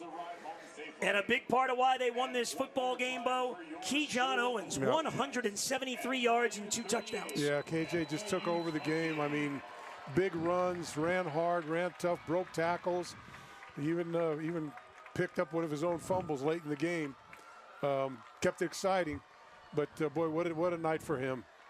You know, and look, you got to talk about that offensive line, too, when you talk about KJ Owens and what he was able to do, because those big guys up front had a big night themselves, and certainly a big factor as for him to get that benchmark that he set to this evening. How nice is that for him? He's a senior, finally, in his final try, gets the win in the Shula Bowl. Yeah, great. It's great. And it's a ground performance, as you know very well, Bo, because you played for the greatest coach in NFL history, Don Shula. Don Shula would have loved this running game tonight by the Panthers. No, he would have loved it. He wouldn't like the fumbles, though. He would he'd still be hearing about them. But no. He look. I think every coach in their heart would like to win a game on the running game with the running game. Yeah. You know, there's the guys that like to fling the ball all over the field. But I think the real gritty coaches would like to see them win with the running game doing a big part of it. And it was a strange one because, you know, it was a 2-hour and 35-minute delay. Yeah. These guys had to sit in the locker room and, you know, back and forth in the first half. But what you really think that key was in that third quarter, because Willie Simmons' team came out of that locker room and just dominated the game. Well, I looked. They took the kickoff, went right down and scored, and I think that set a tone. And then the defense stepped up and started stopping that. They were. As we talked about at halftime, they were getting some big plays. Florida Atlantic that really, was what kept them in the game. But the Panthers defense took that away, and the offense did what we saw. And boy, you got to be that team's got to be very, very happy, and they should be very proud of what they did tonight. The 23rd edition of the Shula Bowl is the 6th victory in the matchup for FIU. They took the Florida Atlantic helmet off the trophy for the first time since 2016. They stomped on it a bit, threw it a bit. And there's the FIU helmet on the Don Shula Award. President Jeanette Nunez there to the left of the trophy and enjoying the celebration. Once again, the final in the 2025 Shula Bowl. FIU 38, Florida Atlantic 28. Now for Kim Bocamper and our outstanding crew here in Miami after the weather delay. At midnight, we say goodnight. I'm Steve Goldstein. Thanks for watching from Pitbull Stadium.